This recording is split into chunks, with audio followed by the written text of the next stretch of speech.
अस्सलाम वालेकुम। अच्छा, आज हम देखेंगे how to file income tax return for business individuals for tax year 2025। जो लोग बिजनेस कर रहे हैं, चाहे वो ट्रेडर्स हैं, होलसेलर्स हैं, रिटेलर्स हैं, कोई स्मॉल शॉपकीपर है, कोई सर्विस प्रोवाइडर है, तो आज हम देखेंगे कि ऐसे लोग अपनी इनकम टैक्स रिटर्न किस तरह से फाइल कर सकते हैं। तो बिजनेस इंडिविजुअल्स की इनकम टैक्स रिटर्न फाइल करने के लिए सबसे पहले आईआरएस के पोर्टल पे चलूंगा।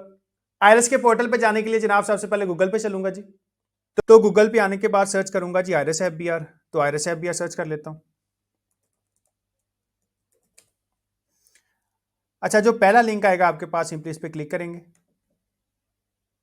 तो जी ये आपको इस लिंक पे ले आएगा irs.fbr.gov.pk। अच्छा, जैसे ही आप आईआरएस की वेबसाइट पे आएंगे आपके पास ये पॉपअप आ रहा होगा, आईआरएस लॉगिन ऑथेंटिकेशन। तो इसके साथ ये क्रॉस का बटन बना हुआ है, सिंपली इसको क्लोज कर लेता हूँ जी।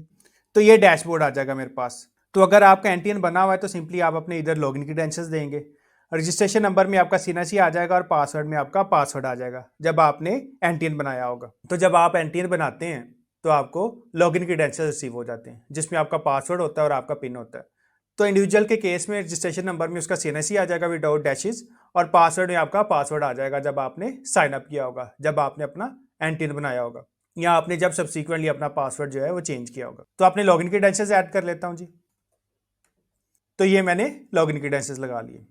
इसके बाद सिंपली लॉगिन पे क्लिक करूंगा। अच्छा जी, आगे वो कह रहा है please reset your password has been expired. अच्छा जी, आपने एक चीज़ याद रखनी है कि लेटेस्ट एक चेंज आई थी कि आपने आफ्टर 60 डेज जो है ना अपना पासवर्ड चेंज करना है। अगर आप पासवर्ड चेंज नहीं करेंगे तो आप लॉगिन नहीं कर सकेंगे। तो पासवर्ड चेंज करने का क्राइटेरिया क्या है जी? Enter old password. सबसे पहले आपने ओल्ड पासवर्ड देना है जो आपका पहले वाला पासवर्ड था, और उसके बाद आपने कोई सा भी जो नया पासवर्ड है वो रख लेना है। तो जनाब अपना ओल्ड पासवर्ड ऐड कर देता हूँ जी। उसके बाद वो कह रहा है जी एंटर न्यू पासवर्ड। तो ये जो बॉक्स बना हुआ है इसमें जो न्यू पासवर्ड है वो ऐड कर दूंगा। अच्छा जी, मैंने न्यू पासवर्ड ऐड कर दिया। उसके बाद वो कह रहा है कंफर्म न्यू पासवर्ड। तो ऊपर जो आपने नया पासवर्ड रखा है इधर आप रीटाइप कर देंगे। तो दोबारा न्यू पासवर्ड ऐड कर लेता हूं जी।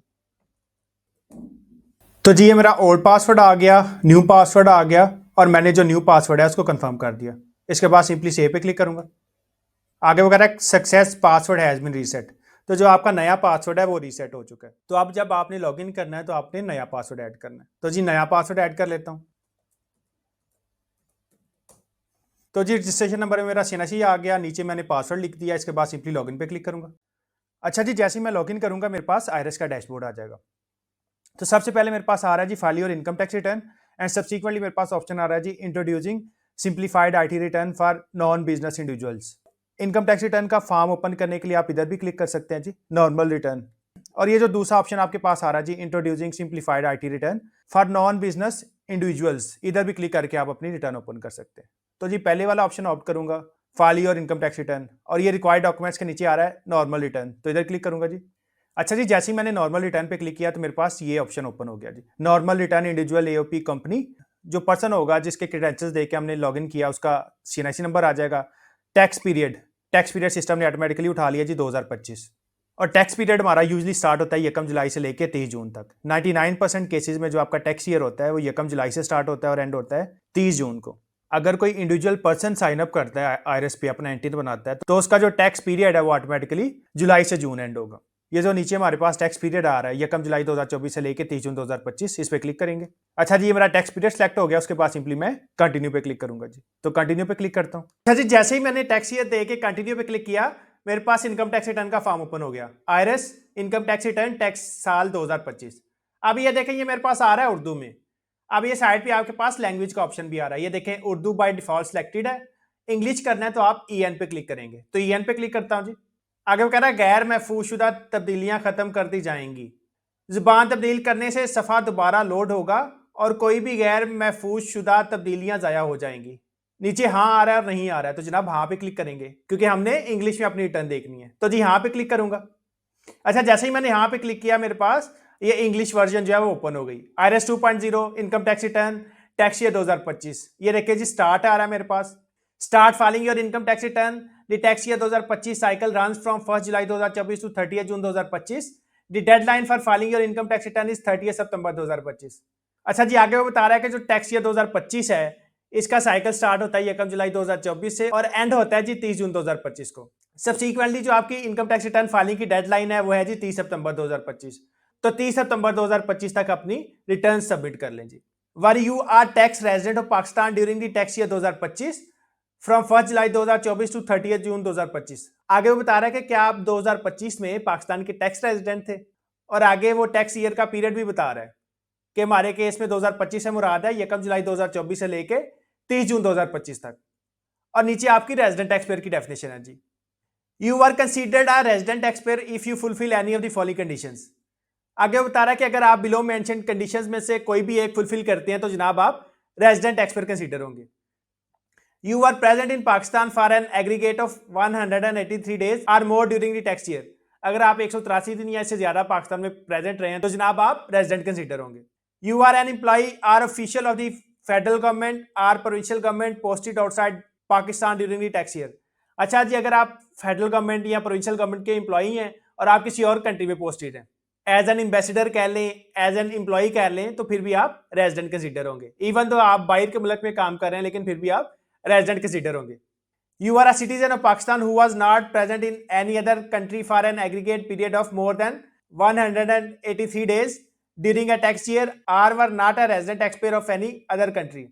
अच्छा जी, थर्ड पार्ट में बता रहा है कि आप पाकिस्तानी सिटीजन हैं और आप किसी भी मुल्क के रेजिडेंट टैक्स पेयर नहीं है as per their resident tax payer definition. तो क्योंकि हम ऐसे बिजनेस इंडिविजुअल्स की इनकम टैक्स रिटर्न फाइल कर रहे हैं जो पाकिस्तान में बैठ के काम कर रहे हैं, जो पाकिस्तान में 183 दिन या इससे ज्यादा प्रेजेंट है, तो हम क्या करेंगे जनाब, हम क्लिक करेंगे यस पे। ये देखें, were you are tax resident of Pakistan during the tax year 2025 from 1 July 2024 to 30 June 2025, तो हम क्लिक करेंगे यस पे। क्योंकि जिस पर्सन की हम इनकम टैक्स रिटर्न फाइल कर रहे हैं, एक तो वो बिजनेस इंडिविजुअल है और दूसरा वो पाकिस्तान में 183 दिन या इससे ज्यादा मौजूद रहा है जी। अच्छा, इसके बाद नीचे चलता हूं जी। साइड पे स्क्रॉल बार है, इसको पकड़ के भी आप नीचे जा सकते हैं और वैसे भी आप स्क्रॉल डाउन कर सकते हैं। तो स्क्रॉल डाउन कर लेता हूं जी। नीचे आ रहा जी कंटिन्यू, तो कंटिन्यू पे क्लिक करूंगा। आगे वो मुझे ले आया जी इनकम सोर्सेज पे। ये देखें जी, your sources of income. Our records indicate that you received income during the tax year 2025 1 July 2024 to 30 June 2025 from the pre selected sources below.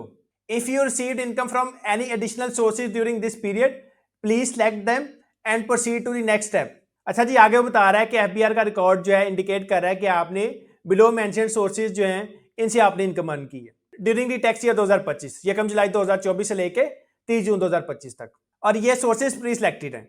तो जनाब हमारे केस में ना सैलरी थी, ना पेंशन थी, ना रेंट फ्रॉम प्रॉपर्टी थी, ना पेमेंट फॉर सर्विसेज थी, हमारे केस में थी बिजनेस ट्रेडर्स। तो ये कोई भी ऑप्शन जो है ये सिलेक्टेड नहीं है। अब सपोज करें मैं सैलरी सेलेक्ट करके आपको दिखाता हूँ। अगर हमारे केस में सैलरी के अगेंस्ट टैक्स डिडक्ट हुआ होता तो ये ऑप्शन मेरा प्री सिलेक्टेड होता, लेकिन क्योंकि मेरा सैलरी के अगेंस्ट या पेंशन के अगेंस्ट या रेंट के अगेंस्ट या पेमेंट फॉर सर्विसेज के अगेंस्ट टैक्स डिडक्ट नहीं हुआ, इस वजह से कोई भी सोर्स ऑफ इनकम मेरा प्री सिलेक्टेड नहीं है। तो जनाब हमारे केस में सैलरी इनकम नहीं है, तो सिंपली इसको क्लिक करूंगा और इसको डिसेलेक्ट कर दूंगा। तो ये देखें जी, सैलरी मेरा डिसेलेक्ट हो गया। फर्दर नीचे चलता हूं जी। आगे आ रहा है जी अदर।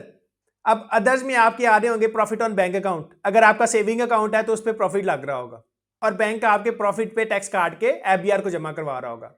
तो अगर तो आपका सेविंग अकाउंट है तो सिस्टम ऑटोमेटिकली इसको फैच कर लेगा। एज इट इज अगर आपने स्टॉक्स में इन्वेस्टमेंट की हुई है, आपने म्यूचुअल फंड्स में इन्वेस्टमेंट की हुई है और आपको डिविडेंड रिसीव हो रहे हैं, तो उसकी डिटेल भी सिस्टम ऑटोमेटिकली उठा लेगा। तो ये जो अदर वाले ऑप्शन है ये सिस्टम ऑटोमेटिकली उठा रहा है जी। अदर वाले ऑप्शन पे आप क्लिक भी करेंगे तो ये आपको सिलेक्ट नहीं करने देगा। ऊपर चलता हूं जी।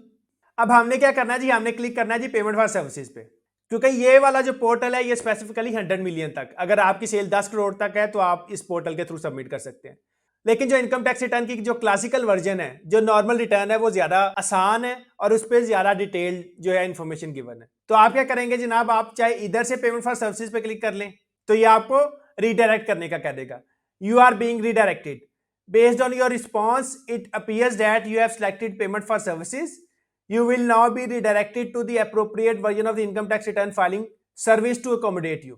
अच्छा जी, वो बता रहा है कि आपने पेमेंट फॉर सर्विसेज सेलेक्ट किया है और ये जो रिटर्न है ये पेमेंट फॉर सर्विसेज के लिए नहीं है। तो जनाब आपको appropriate form of income tax return पे रीडायरेक्ट किया जाता है। तो अगर आप रीडायरेक्ट होना चाहते हैं तो एक्सेप्ट एंड कंटिन्यू पे क्लिक करें, वरना आप कैंसिल पे क्लिक करें। तो जिसको कैंसिल पे क्लिक कर लेता हूं जी, क्योंकि ये तो नहीं ना हो सकता कि अगर कोई बंदा बिजनेस कर रहा है तो वो गुड्स की ट्रेडिंग कर रहा हो। ये भी तो हो सकता है ना कि कोई बंदा बिजनेस कर रहा हो और वो सर्विसेज प्रोवाइड कर रहा हो, वो सर्विस प्रोवाइडर हो, वो ट्रेडर ना हो। अच्छा जी, एक तो ये मेथड है, पेमेंट फॉर सर्विसेज पे क्लिक करें और वो आपको रीडायरेक्ट करने का कह देगा। इसके अलावा नीचे चलता हूं जी। आगे वो कह रहा है did you receive income from any other sources during the tax year in addition to income option selected above. आगे वो बता रहा है कि क्या आपने अबव मेंशन सोर्सेज के अलावा भी किसी सोर्स से इनकम अर्न की है। अगर तो आपने अर्न किया तो आप सिंपली क्लिक कर दें यस पे।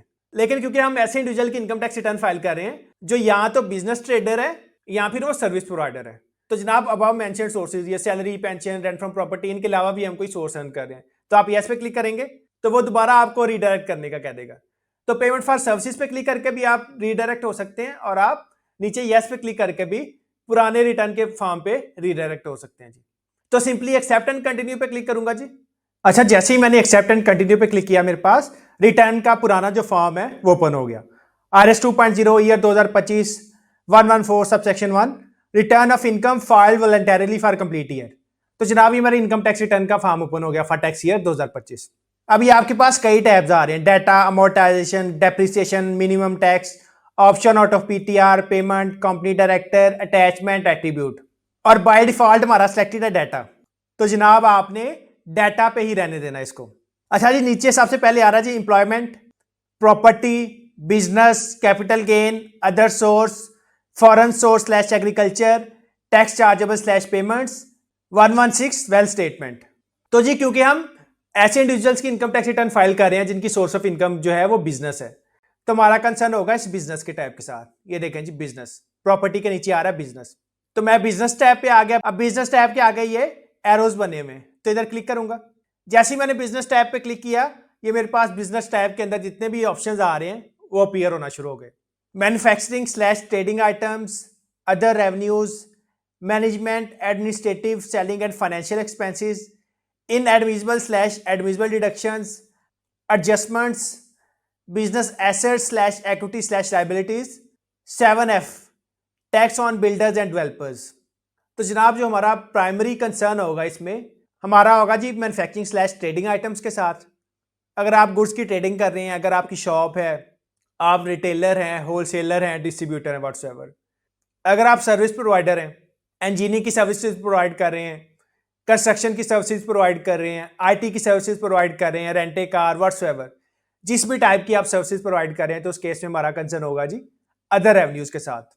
Management, administrative, selling and financial expenses में जो आपने एक्सपेंसेस इनकर किए होंगे relevant to your administration of your business, bank charges whatsoever, वो इधर आ रहे होंगे। एंड सब्सिक्वेंटली हम चले जाएंगे जी business assets slash equity slash liabilities. जो आपके बिजनेस एसेट्स होंगे, जो आपका कैपिटल होगा, जो आपकी लायबिलिटीज होंगी, वो आपने इस टैब में ऐड करनी है। तो जनाब अगर तो आप शॉपकीपर हैं, ट्रेडर हैं, होलसेलर हैं, डिस्ट्रीब्यूटर हैं, रिटेलर हैं, आप गुड्स की ट्रेडिंग कर रहे हैं, तो इस केस में जो आपकी सेल होगी, जो आपका रेवेन्यू होगा, वो आप ऐड करेंगे मैन्युफैक्चरिंग स्लैश ट्रेडिंग आइटम्स के कॉलम में। एंड सब्सिक्वेंटली अगर आप सर्विसेज प्रोवाइड कर रहे हैं, तो इस केस में जो आपका रेवेन्यू होगा वो आ जाएगा जी अदर रेवेन्यूज के कॉलम में। आपने एक बात याद रखनी है कि जब भी आपने बिजनेस इंडिविजुअल की इनकम टैक्स रिटर्न फाइल करनी है, तो सिस्टम आपको इनकम टैक्स रिटर्न फाइल ही नहीं करने देगा जब तक आप अटैचमेंट्स में बिजनेस के profit and loss account attach ना कर दे। बिजनेस इंडिविजुअल की इनकम टैक्स रिटर्न फाइल करने के लिए बिजनेस का जो प्रॉफिट एंड लॉस अकाउंट है और साथ में जो बैलेंस शीट है वो बनाना कंपलसरी है। And subsequently profit and loss account तो आपने अटैच भी करना है। तो जनाब जब भी आपने बिजनेस की इनकम टैक्स रिटर्न फाइल करनी है, आपने उसके अकाउंट्स बनाने हैं। अकाउंट से मुराद जनाब अपने बिजनेस का प्रॉफिट एंड लॉस अकाउंट और अपने बिजनेस की बैलेंस शीट। तो मैं एक बिजनेस की इनकम टैक्स रिटर्न फाइल कर रहा हूँ, स्मॉल ट्रेडर है, मैं उसके आपको अकाउंट्स दिखा देता हूँ जी। तो सबसे पहले अकाउंट्स देख लेते हैं, इसके बाद वापिस आएंगे अपनी रिटर्न पे जी। तो अकाउंट्स दिखा देता हूँ आपको। अच्छा जी, ये मेरे पास प्रॉफिट एंड लॉस अकाउंट आ गया। सबसे पहले आपके बिजनेस का नेम आ जाएगा, सपोज कर ले हमारे केस में है जी ABC ट्रेडर्स, बिजनेस का नेम आ जाएगा जी। प्रॉफिट और loss account for the year ended 30 June 2025, क्योंकि 2025 की हम रिटर्न फाइल कर रहे हैं और आपका टैक्स पीरियड और फाइनेंशियल ईयर तकरीबन सेम ही होता है, 1 जुलाई 2024 से लेके 30 जून 2025 तक। 2025 आ गया, रुपीज में मैं फिगर्स ले रहा हूं। अब ये आइटम्स आपने देखते जाना है। सबसे पहले आ रहा जी रेवेन्यू, रेवेन्यू कह लें, सेल्स कह लें। 7 लाख की मैंने सेल्स की हैं। कमीशन इनकम, अदर इनकम कोई इनकम नहीं है मेरी जी, इसको मैं डिलीट कर देता हूं।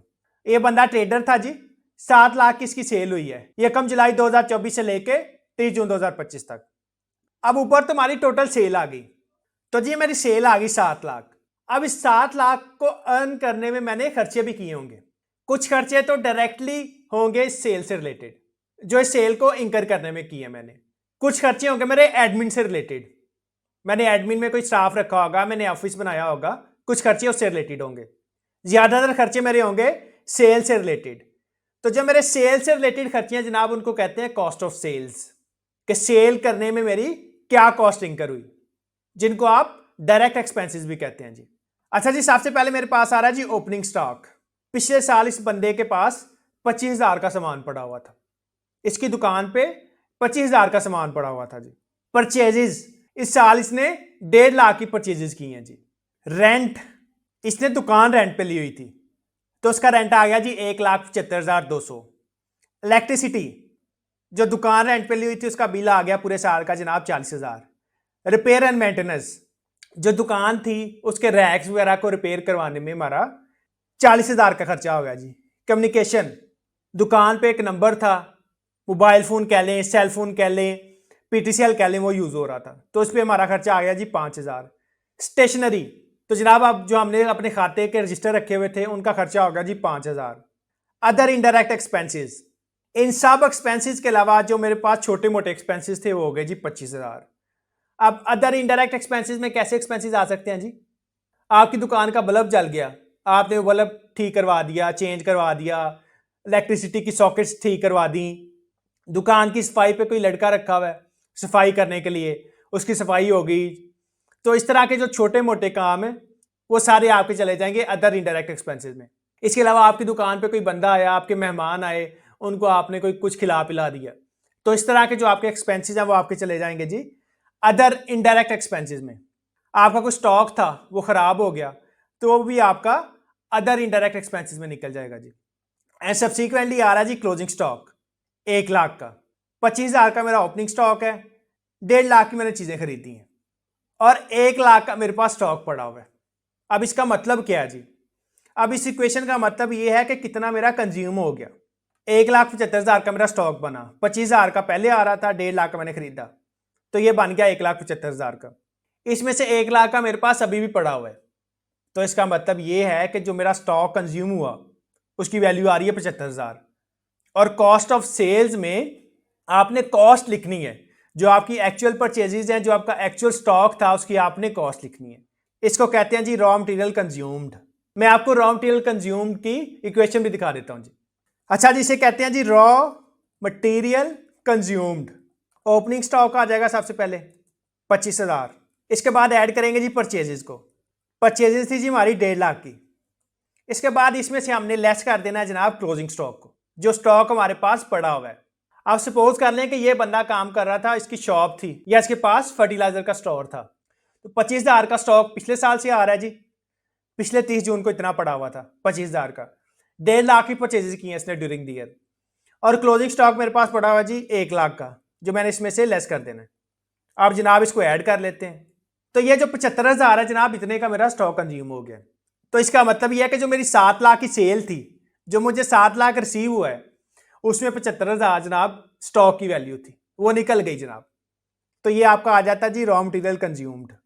अगर मैं वापस चलूंगा अकाउंट्स पे, 75,000 जमा 1.5 लाख, 1,75,000, इसमें से जब 1 लाख निकल जाएगा तो ऑटोमेटिकली जो आपकी कंजम्पशन की वैल्यू है वो आ जाएगी, वो है जी 75,000। और यहां से जो आपका क्लोजिंग स्टॉक है ये आपका चले जाएगा जी बैलेंस शीट में। मैं आपको बैलेंस शीट बाद में दिखाऊंगा जी। तो जनाब ये मेरी कॉस्ट ऑफ सेल्स आ गई, ऐसे एक्सपेंसेस जो मेरी कॉस्ट से डायरेक्टली रिलेट कर रहे हैं। ओपनिंग स्टॉक आ रहा है पिछले साल से, परचेजेज आ रही हैं जनाब 1.5 लाख की हमने परचेजेज की हैं, क्लोजिंग स्टॉक आ रहा है जी 1 लाख, जो 30 जून 2025 पे हमारे गोदाम में या हमारी दुकान में जो सामान पड़ा हुआ था। रेंट आ गया जी 1,75,200, मैंने जो दुकान रेंट पे ली हुई थी उसका रेंट है पूरे साल का, यानी कि 1 जुलाई 2024 से लेके 30 जून 2025 तक। इलेक्ट्रिसिटी का बिल आ गया। अच्छा जी, उसके बाद आ रहा है रिपेयर एंड मेंटेनेंस। तो रिपेयर एंड मेंटेनेंस मैंने आपको बता दिया कि गोडाउन में आपने कोई रिपेयर एंड मेंटेनेंस करवाई है जी, आपने कहीं दुकान पे प्लस्तर करवा दिया, आपने उसकी फ्लोरिंग करवा दी, व्हाट्सएवर, तो जो रिपेयर एंड मेंटेनेंस है उसके खर्चे आ जाएंगे जी। कम्युनिकेशन में मैंने आपको बता दिया कि दुकान पे कोई पीटीसीएल लगा हुआ था या कोई मोबाइल पड़ा हुआ था, उसके चार्जेस। स्टेशनरी में मैंने आपको बता दिया कि आपने कोई खाता बुक या कोई लेजर्स वगैरह लेके रखे हुए, तो उसकी कॉस्ट आ जाएगी। कोई फोटोकॉपीज वगैरह करवा रहे हैं आप दुकान के लिए, रेट लिस्ट के लिए, व्हाट्सएवर, तो उसका खर्चा जो है स्टेशनरी में चला जाएगा। अदर इनडायरेक्ट एक्सपेंसेस, तो अदर इनडायरेक्ट एक्सपेंसेस का मैंने आपको बताया था कि ऐसे एक्सपेंसेस जो ऊपर कहीं भी फॉल नहीं कर रहे, जैसे क्लीनिंग के लिए आपने कोई बंदा रखा हुआ है, वो डस्टिंग करता है आपकी दुकान की। इसके अलावा कोई मेहमान आ गया, उसको आपने कुछ खिला पिला दिया अपनी दुकान पे व्हाट्सएवर। तो ऐसे खर्चे जो ऊपर कहीं भी फाल नहीं कर रहे, वो आपके अदर इनडायरेक्ट एक्सपेंसेस में फाल कर जाएंगे। और क्लोजिंग स्टॉक का मैं आपको पहले ही बता चुका हूं जी कि ये 30 जून 2025 को आपके पास स्टॉक पड़ा होगा। फर्दर नीचे चलता हूं जी। अच्छा जी, सेल्स में से जब आप कॉस्ट ऑफ सेल्स निकालेंगे तो ये आपके पास ग्रॉस प्रॉफिट आ जाएगा। 7 लाख में से जब आप 3,65,200 निकालेंगे तो ये 3,34,800 आ जाएगा आपके पास। अब ये तो आ गया sales minus cost of sales. अब इसके बाद जनाब आपने एडमिन एक्सपेंसेस भी इसमें से निकालने हैं। इसके अलावा आपकी कोई बैंक चार्जेस हैं वो भी आपने इसमें से निकालने हैं।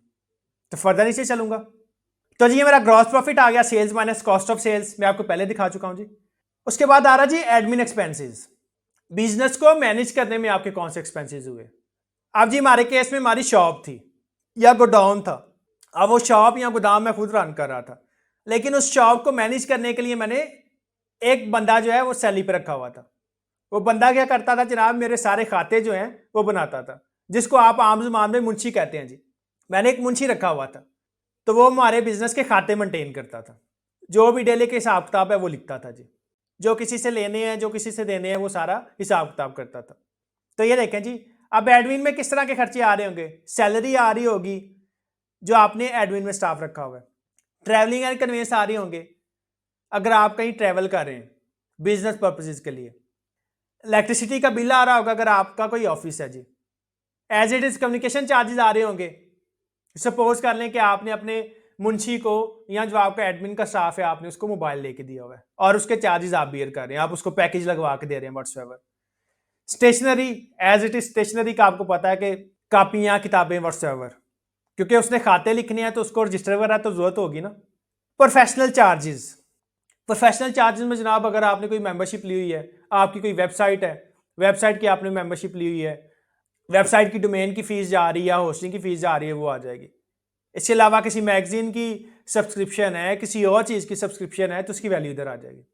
सब्सिक्वेंटली अगर आप किसी लॉयर से रिटर्न सबमिट करवा रहे हैं तो उसकी फीस इधर आ जाएगी जनाब प्रोफेशनल चार्जेस में। अदर इनडायरेक्ट एक्सपेंसेस, ऐसे एक्सपेंसेस जो ऊपर कहीं भी फॉल नहीं कर रहे। अदर इनडायरेक्ट एक्सपेंसेस, ऐसे एक्सपेंसेस जो ऊपर कहीं भी फॉल नहीं कर रहे, ना वो सैलरी में फॉल कर रहे हैं, ना ट्रैवलिंग एंड कन्वेंस में फॉल कर रहे हैं, ना इलेक्ट्रिसिटी में, ना कम्युनिकेशन में, ना स्टेशनरी में, ना ही प्रोफेशनल चार्जेस में। सपोज कर लें कि एडमिन का ऑफिस तो है आपका, तो उस ऑफिस में चाय बिस्किट व्हाट्सएवर जो भी इंटरटेनमेंट का सामान है जनाब, उस पर खर्चा हो रहा है। कोई मेहमान आता है उसको चाय पिलाते हैं, साथ में बिस्किट व्हाट्सएवर, इस तरह की चीज़ें। तो इस केस में जो भी आपके इंटरटेनमेंट के एक्सपेंसेस हैं वो आपके आ जाएंगे अदर इनडायरेक्ट एक्सपेंसेस में। इन शॉर्ट ऐसे एक्सपेंसेस जो इनके अलावा कहीं भी फॉल नहीं कर रहे। तो ये जनाब मेरे एडमिन एक्सपेंसेस आ गए 1,53,500। 7 लाख की मेरी टोटल सेल थी, कॉस्ट ऑफ सेल्स थी इसमें से 3,65,200। ग्रॉस प्रॉफिट मेरा sales minus cost of sales आ गया 3,34,800। अब ग्रॉस प्रॉफिट में से आप निकालेंगे एडमिन एक्सपेंसेस। 3,34,800 में से आपके 1,53,500 निकल जाएंगे जी। अदर इनकम, टोटल सेल के अलावा मेरी कोई इनकम नहीं आ रही। अब अदर इनकम ऐसे भी तो हो सकता है ना कि आप बिजनेस कर रहे हैं और आपने बिजनेस के नाम का बैंक में सेविंग अकाउंट खुलवाया हुआ है, उस सेविंग अकाउंट पे आपको प्रॉफिट मिल रहा है। तो जनाब अगर आपके बिजनेस का कोई सेविंग अकाउंट होता और उस पर प्रॉफिट लग रहा होता तो वो आपकी अदर इनकम में आ रहा होता। क्योंकि हमारे केस में जो बिजनेस इंडिविजुअल है इसके पास जो अकाउंट है वो करंट अकाउंट है, तो इस केस में हमारी अदर इनकम नहीं आएगी जी। प्रॉफिट बिफोर टैक्सेशन, तो जनाब सेल्स में से हमने कॉस्ट ऑफ सेल निकाल लिया और कॉस्ट ऑफ सेल्स में हमने एडमिन एक्सपेंसेस निकाल लिए। अदर इनकम हमारी कोई नहीं थी, तो ये मेरा आ गया जी profit before taxation. Sales minus cost of sales, gross profit आ गया। ग्रॉस प्रॉफिट में से मैंने एडमिन एक्सपेंसेस निकाल लिए, अदर इनकम मेरी कोई नहीं थी। तो जनाब ये मेरा आ गया प्रॉफिट बिफोर टैक्सेशन। टैक्सेशन से पहले मेरा कितना प्रॉफिट है, क्योंकि आपको पता है ना कि नेट इनकम पे ही आपका टैक्स लगना है। तो ये जनाब मेरी नेट इनकम आ गई 1,81,300। टैक्सेशन, टैक्सेशन कोई नहीं आ रही, और टैक्सेशन इस वजह से कोई नहीं आ रही कि जनाब 6 लाख तक आपकी इनकम पे कोई टैक्स नहीं है। अगर आपका प्रॉफिट बिफोर टैक्सेशन 6 लाख तक होता तो जनाब इस पे कोई टैक्स नहीं था। मैं आपको रेट्स भी दिखा देता हूं जी। तो जनाब ये मेरे पास रेट्स आ गए। Where taxable income does not exceed ₹6 lakh. अगर आपका जो टैक्सेबल इनकम है या प्रॉफिट बिफोर टैक्सेशन है वो 6 लाख तक है तो जनाब जो टैक्स का रेट है वो है 0%। 6 लाख से लेके 12 लाख तक है तो जनाब वो है जी 15%। 6 लाख से जितना भी आपका प्रॉफिट एक्सीड करेगा उस पर लग जाएगा जी 15%। ये देखें जी 15% of the amount exceeding rupees 6 lakh and so on. ये आपके स्लैब बने हुए हैं जी। क्योंकि हमारे केस में इनकम 6 लाख से कम है तो हम पे कोई भी टैक्स नहीं लगेगा। तो वापिस चलूंगा जी अपने अकाउंट्स पे। तो ये देखें, तो जी प्रॉफिट भी हमने लगाना है टैक्स। अब 6 लाख तक तो कोई टैक्स नहीं है तो ये देखें जी टैक्सेशन, टैक्सेशन मेरी आ रही है जी 0, क्योंकि 6 लाख तक मेरी इनकम है, इस पर कोई टैक्स नहीं है। तो इस वजह से जो मेरी टैक्सेशन की फिगर है ये आ रही है 0। नेट प्रॉफिट आफ्टर टैक्सेशन, वही जनाब जो आपका प्रॉफिट बिफोर टैक्सेशन आ रहा है जी। प्रॉफिट बिफोर टैक्सेशन से आप टैक्स निकालेंगे तो ये आपका आ जाएगा जी नेट प्रॉफिट आफ्टर टैक्सेशन। तो हमारी टैक्स की फिगर ही 0 है, तो जो हमारा प्रॉफिट बिफोर टैक्सेशन है वही आपका आ जाएगा जी प्रॉफिट आफ्टर टैक्स। फर्दर नीचे चलता हूं जी, और ये एंड पे आ रहा है जी सोल प्रोप्राइटर। जो बिजनेस का ऑनर होगा जनाब उसके इधर साइन आ जाएंगे। इसको आपने प्रिंट करना है और इस पर आपने साइन कर देने हैं, और आपने कोशिश करनी है कि इसको आपने बिजनेस के लेटर हेड में प्रिंट करना है जी। तो जी ये मेरे पास प्रॉफिट एंड लॉस अकाउंट आ गया। दोबारा मैं आपको दिखा देता हूं जी। बिजनेस का नेम आ जाएगा profit and loss account for the year ended June 30 2025। 30 June 2025 को हम खड़े हैं जी। 30 जून 2025 पे हम खड़े हैं और 2025 के हम रिटर्न फाइल कर रहे हैं। यकम जुलाई 2024 से लेके 30 जून 2025 तक। सेल आ गई जी 7 लाख की। इसके बाद इसमें से कॉस्ट ऑफ सेल्स निकाल देंगे जी। ओपनिंग स्टॉक आ गया जी, परचेजेज आ गई, rent, electricity, repair and maintenance, communication, stationery, other indirect expenses, और इसमें से क्लोजिंग स्टॉक आपने लेस कर देना जी।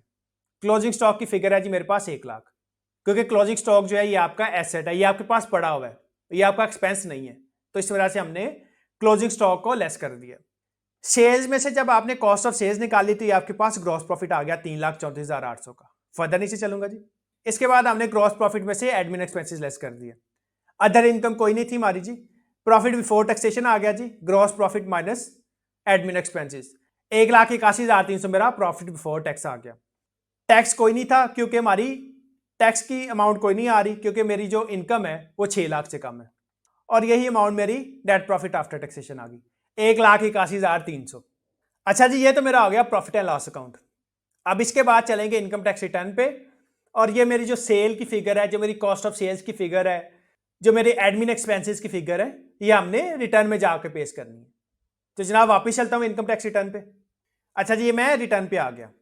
अब ये मेरे पास अभी ओपन है जी इनकम फ्रॉम सैलरी। ये देखें, अगर मैं ऊपर चलूँ तो ये मेरे पास इंप्लॉयमेंट वाला टैब ओपन है, क्योंकि इंप्लॉयमेंट में ही आपका आ रहा होगा ना जी इनकम फ्रॉम सैलरी। अब हमने क्या करना है जी, हम ऐसे इंडिविजुअल की इनकम टैक्स रिटर्न फाइल कर रहे हैं जो ट्रेडिंग कर रहे हैं। तो हमारा कंसर्न होगा जी मैन्युफैक्चरिंग स्लैश ट्रेडिंग आइटम्स के कॉलम के साथ। तो मैन्युफैक्चरिंग स्लैश ट्रेडिंग आइटम्स पर क्लिक करता हूं जी। फर्दर नीचे चलता हूं जी। फर्दर नीचे जाने के लिए साइड पे आपके पास स्क्रॉल बार है, इसको पकड़ के भी आप नीचे जा सकते हैं। इसके अलावा आप वैसे भी स्क्रॉल डाउन कर सकते हैं। तो जनाब ये स्क्रॉल बार को पकड़ के नीचे चलता हूं जी। अच्छा जी, ये सबसे पहले आपके पास आ रहा है जी description, code, total amount, amount exempt from tax slash subject to fix slash final tax, amount subject to normal tax. जो हमारा कंसर्न होगा जी टोटल अमाउंट के टैब से, और हमने जितनी भी अमाउंट्स हैं वो हमने लिखनी है ये टोटल अमाउंट के कॉलम में। ये देखें जी, ये 3 कॉलम्स आ रहे हैं, total amount, amount exempt from tax subject to fix slash final tax, और amount subject to normal tax. तो हमारा कंसर्न होगा जी टोटल अमाउंट के टैब से। Income slash loss from business, तो जनाब किसी भी टैब में ये जो सबसे पहले वाला कॉलम होगा ये सब टोटल कर रहा होगा, और यहाँ पे आपको फिगर्स ये लिखने नहीं देगा। ये देखें जी, मैं क्लिक कर रहा हूँ लेकिन ये लिखने नहीं देगा। अच्छा जी, income slash loss from business के नीचे आ रहा है जी net revenue excluding sales tax, federal excise, brokerage, commission, discount, freight outward, और ये भी आपको लिखने नहीं देगा। ये देखें जी, ये भी कहीं भी क्लिक करने नहीं दे रहा। हमारा कंसर्न होगा जी ग्रॉस रेवेन्यू के टैब से। ग्रॉस रेवेन्यू से मुराद जो आपकी सेल है, gross revenue excluding sales tax, federal excise. और अगर आपका जो ट्रेडर है, जिस बंदे की आप इनकम टैक्स रिटर्न फाइल कर रहे हैं, अगर वो सेल्स टैक्स में रजिस्टर्ड है तो जनाब आपने सेल्स लिखनी है नेट ऑफ सेल्स टैक्स। और मैं जिस बिजनेस इंडिविजुअल की इनकम टैक्स रिटर्न फाइल कर रहा हूं वो तो वैसे ही सेल्स टैक्स में रजिस्टर्ड नहीं है। तो जो मेरा रेवेन्यू था 7 लाख, उसको कॉपी करूंगा और इधर पेस्ट कर दूंगा। तो जनाब अकाउंट्स पे चलता हूं जी।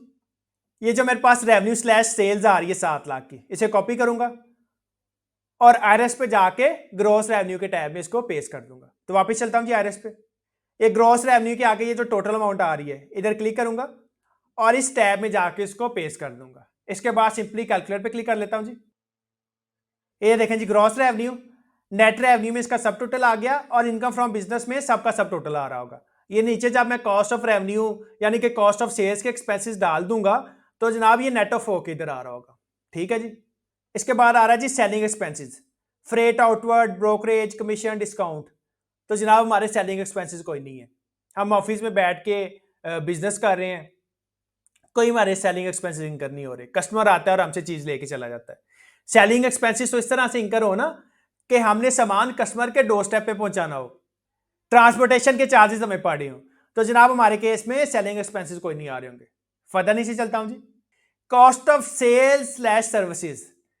तो जनाब कॉस्ट ऑफ सेल्स के एक्सपेंसेस आपने सारे इधर मेंशन कर देने, जो मैंने आपको अकाउंट्स में से दिखाया था। ओपनिंग स्टॉक था, परचेजेस थी, closing stock, rent, salaries, commission, repair and maintenance, whatsoever जो भी आपके खर्चे थे वो इधर आ जाएंगे। अच्छा जी, ये देखिए उसके बाद आ रहा है cost of sales slash services. और ये cost of sales slash services के आगे भी ये जो कॉलम्स आ रहे हैं इधर ये लिखने नहीं देगा, और इधर ये लिखने इस वजह से नहीं देगा क्योंकि ये नीचे कॉस्ट ऑफ सेल्स के सारे एक्सपेंसेस आ रहे होंगे और ऊपर कॉस्ट ऑफ सेल्स के जितने भी एक्सपेंसेस हैं उनका ये सब टोटल हो रहा होगा cost of sales slash services के कॉलम में। तो जनाब अकाउंट्स में जो हमने कॉस्ट ऑफ सेल्स के एक्सपेंसेस लिखे थे, ओपनिंग स्टॉक था, परचेजेस थी, आपका क्लोजिंग स्टॉक था, फिर रेंट एक्सपेंस था, सैलरीज, व्हाटसोएवर, वो सारे आपके जो कॉस्ट ऑफ सेल्स के एक्सपेंसेस हैं वो आप इधर पेश कर देंगे। तो जनाब वापस चलूंगा अकाउंट्स पे, तो ये जो आपके पास कॉस्ट ऑफ सेल्स के एक्सपेंसेस है जनाब, इनको कॉपी करेंगे और वन बाय वन करके रिटर्न में पेश कर देंगे। सबसे पहले आ रहा है जी ओपनिंग स्टॉक, तो इसे कॉपी करता हूं जी, वापस चलूंगा रिटर्न पे, और एक कॉस्ट ऑफ सेल्स के नीचे आ रहा है जी ओपनिंग स्टॉक, और ओपनिंग स्टॉक में टोटल अमाउंट के कॉलम में जाके इसको पेश कर दूंगा। तो जनाब ये मेरा ओपनिंग स्टॉक आ गया। कैलकुलेट कर लेता हूं इसको। तो जैसे ही आपने टोटल अमाउंट में फिगर्स डाली, साथ में कैलकुलेट किया, तो ये amount subject to normal tax में चला गया जी। हमारी कोई भी इनकम एग्जाम नहीं थी, कोई भी subject to final slash fix tax नहीं थी। तो आपने एक बात याद रखनी है कि जो भी आपने फिगर्स डाली साथ में आपने इसको कैलकुलेट कर लेना है। अगर आप कैलकुलेट नहीं करेंगे, आपका इंटरनेट चला गया, आपकी लाइट चली गई, व्हाट्सएवर, तो ये आपने जो भी डाटा फीड किया होगा वो आपका सेव ही नहीं होगा जी। अच्छा जी, मेरा ओपनिंग स्टॉक आ गया। उसके बाद वो कह रहा है जी net purchases excluding sales tax federal excise, जो आपने परचेजेस की हैं उसकी फिगर आपने इधर डाल देनी है। तो वापिस चलूंगा जी अपने अकाउंट्स पे, हमने परचेजेस किए हैं जी 1.5 लाख की, कॉपी कर लेता हूं, वापिस चलूंगा रिटर्न पे, नेट परचेजेस के कॉलम में टोटल अमाउंट में जाके इसको पेश कर दूंगा। अब ये देखें जी amount subject to normal tax में नहीं आ रहा, जैसे ही कैलकुलेट करूंगा तो ये amount subject to normal tax में भी आना शुरू हो जाएगी।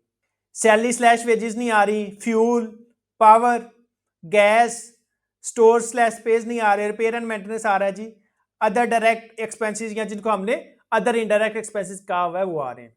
वापिस चलूंगा जी अकाउंट्स पे। अब इसके बाद आ रहा जी रेंट। अब रेंट का कॉलम इधर कोई नहीं है, मैं आपको दिखा भी दूं।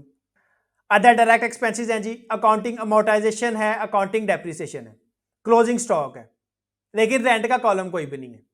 तो आपने क्या करना है कि जो भी फिगर्स, जो भी कॉलम्स इधर नहीं आ रहे, जैसे रेंट इधर नहीं आ रहा, कम्युनिकेशन इधर नहीं आ रहा, अदर इनडायरेक्ट एक्सपेंसेस इधर नहीं आ रहे, जो जो कॉलम्स इधर आ रहे हैं आपने इधर उनकी फिगर्स पेश करनी है, और जो नहीं आ रहे उन सब को टोटल करके आपने अदर डायरेक्ट एक्सपेंसेस में पेश कर देना जी।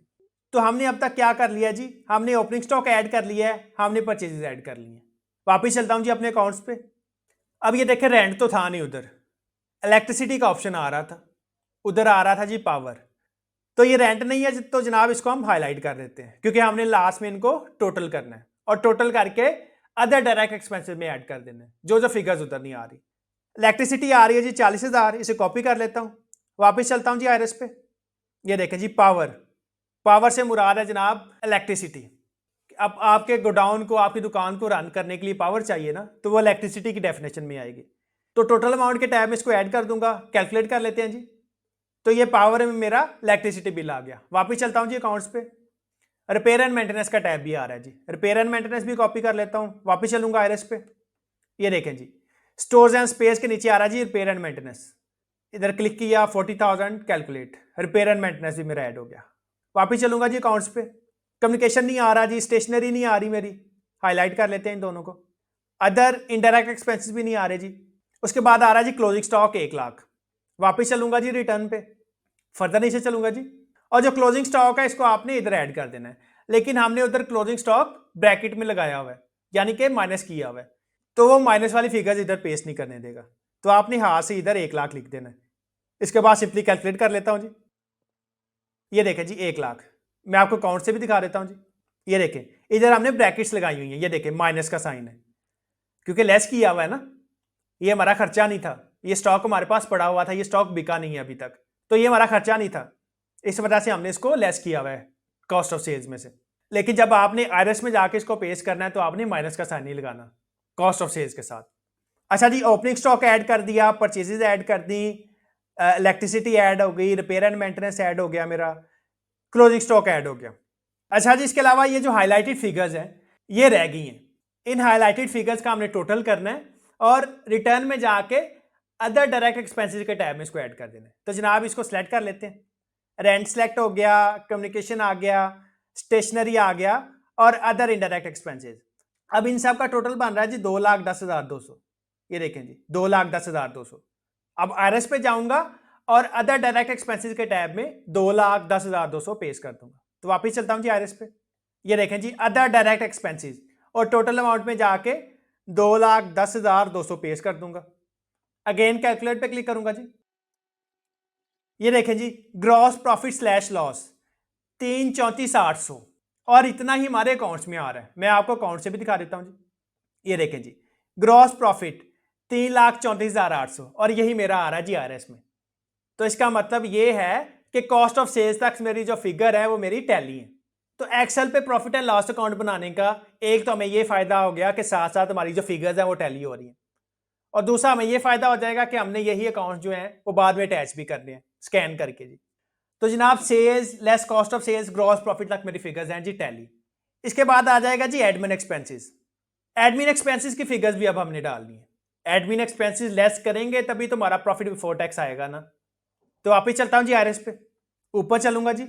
तो ये बिजनेस के टैब में सबसे पहला जो ऑप्शन है मैन्युफैक्चरिंग स्लैश ट्रेडिंग आइटम्स, ये हमने फुलफिल कर लिया। इसके बाद आ रहा जी अदर रेवेन्यूज। अदर रेवेन्यूज पे क्लिक करता हूं। अब इसमें ये आपके सर्विसेज वाले रेवेन्यूज हैं। अगर कोई बंदा सर्विसेज प्रोवाइड कर रहा है तो वो अपने रेवेन्यूज इधर मेंशन करेगा। जैसे मैंने आपको बताया था कि अगर कोई सर्विस प्रोवाइडर है, इंजीनियरिंग की सर्विसेज प्रोवाइड कर रहा है, तो जो उसकी सेल्स हुई हैं वो सेल्स की figure manufacturing slash trading items में नहीं लिखेगा जी, वो सेल्स की फिगर लिख देगा ये टोटल अमाउंट में जाके अदर्स के टैब में। एज इट इज अगर कोई प्रोफेशनल या साइंटिफिक सर्विसेज प्रोवाइड कर रहा है तो ये टोटल अमाउंट के टैब में उसकी फिगर लिख देगा सेल्स की। आपकी सर्विसेज में और आपके ट्रेडिंग या मैन्युफैक्चरिंग में सिर्फ एक चीज का फर्क आएगा, सर्विसेज के केस में आपका स्टॉक नहीं होगा। Opening stock, purchases less closing stock, ये फिगर्स आप डिलीट कर देंगे। बाकी आपकी कॉस्ट ऑफ सेल्स भी आ रही होगी जिसको आप कॉस्ट ऑफ सर्विसेज कहते हैं, और आपके एडमिन एक्सपेंसेस भी आ रहे होंगे। बाकी ऐसे ही अकाउंट्स बनेंगे सर्विसेज के केस में और ऐसे ही आप उनकी फीडिंग करेंगे। अच्छा जी, मैन्युफैक्चरिंग स्लैश ट्रेडिंग आइटम्स के कॉलम में हमने सेल्स ऐड कर दी और हमने कॉस्ट ऑफ सेल्स की फिगर्स ऐड कर दी। मैं आपको दिखा भी देता हूं जी।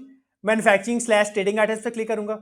ये देखें सबसे पहले मैंने आपको बताया था कि सब टोटल आ रहा होगा, तो ये 3,34,800 ग्रॉस प्रॉफिट तक मेरा सब टोटल आ रहा है income slash loss from business के टैब में।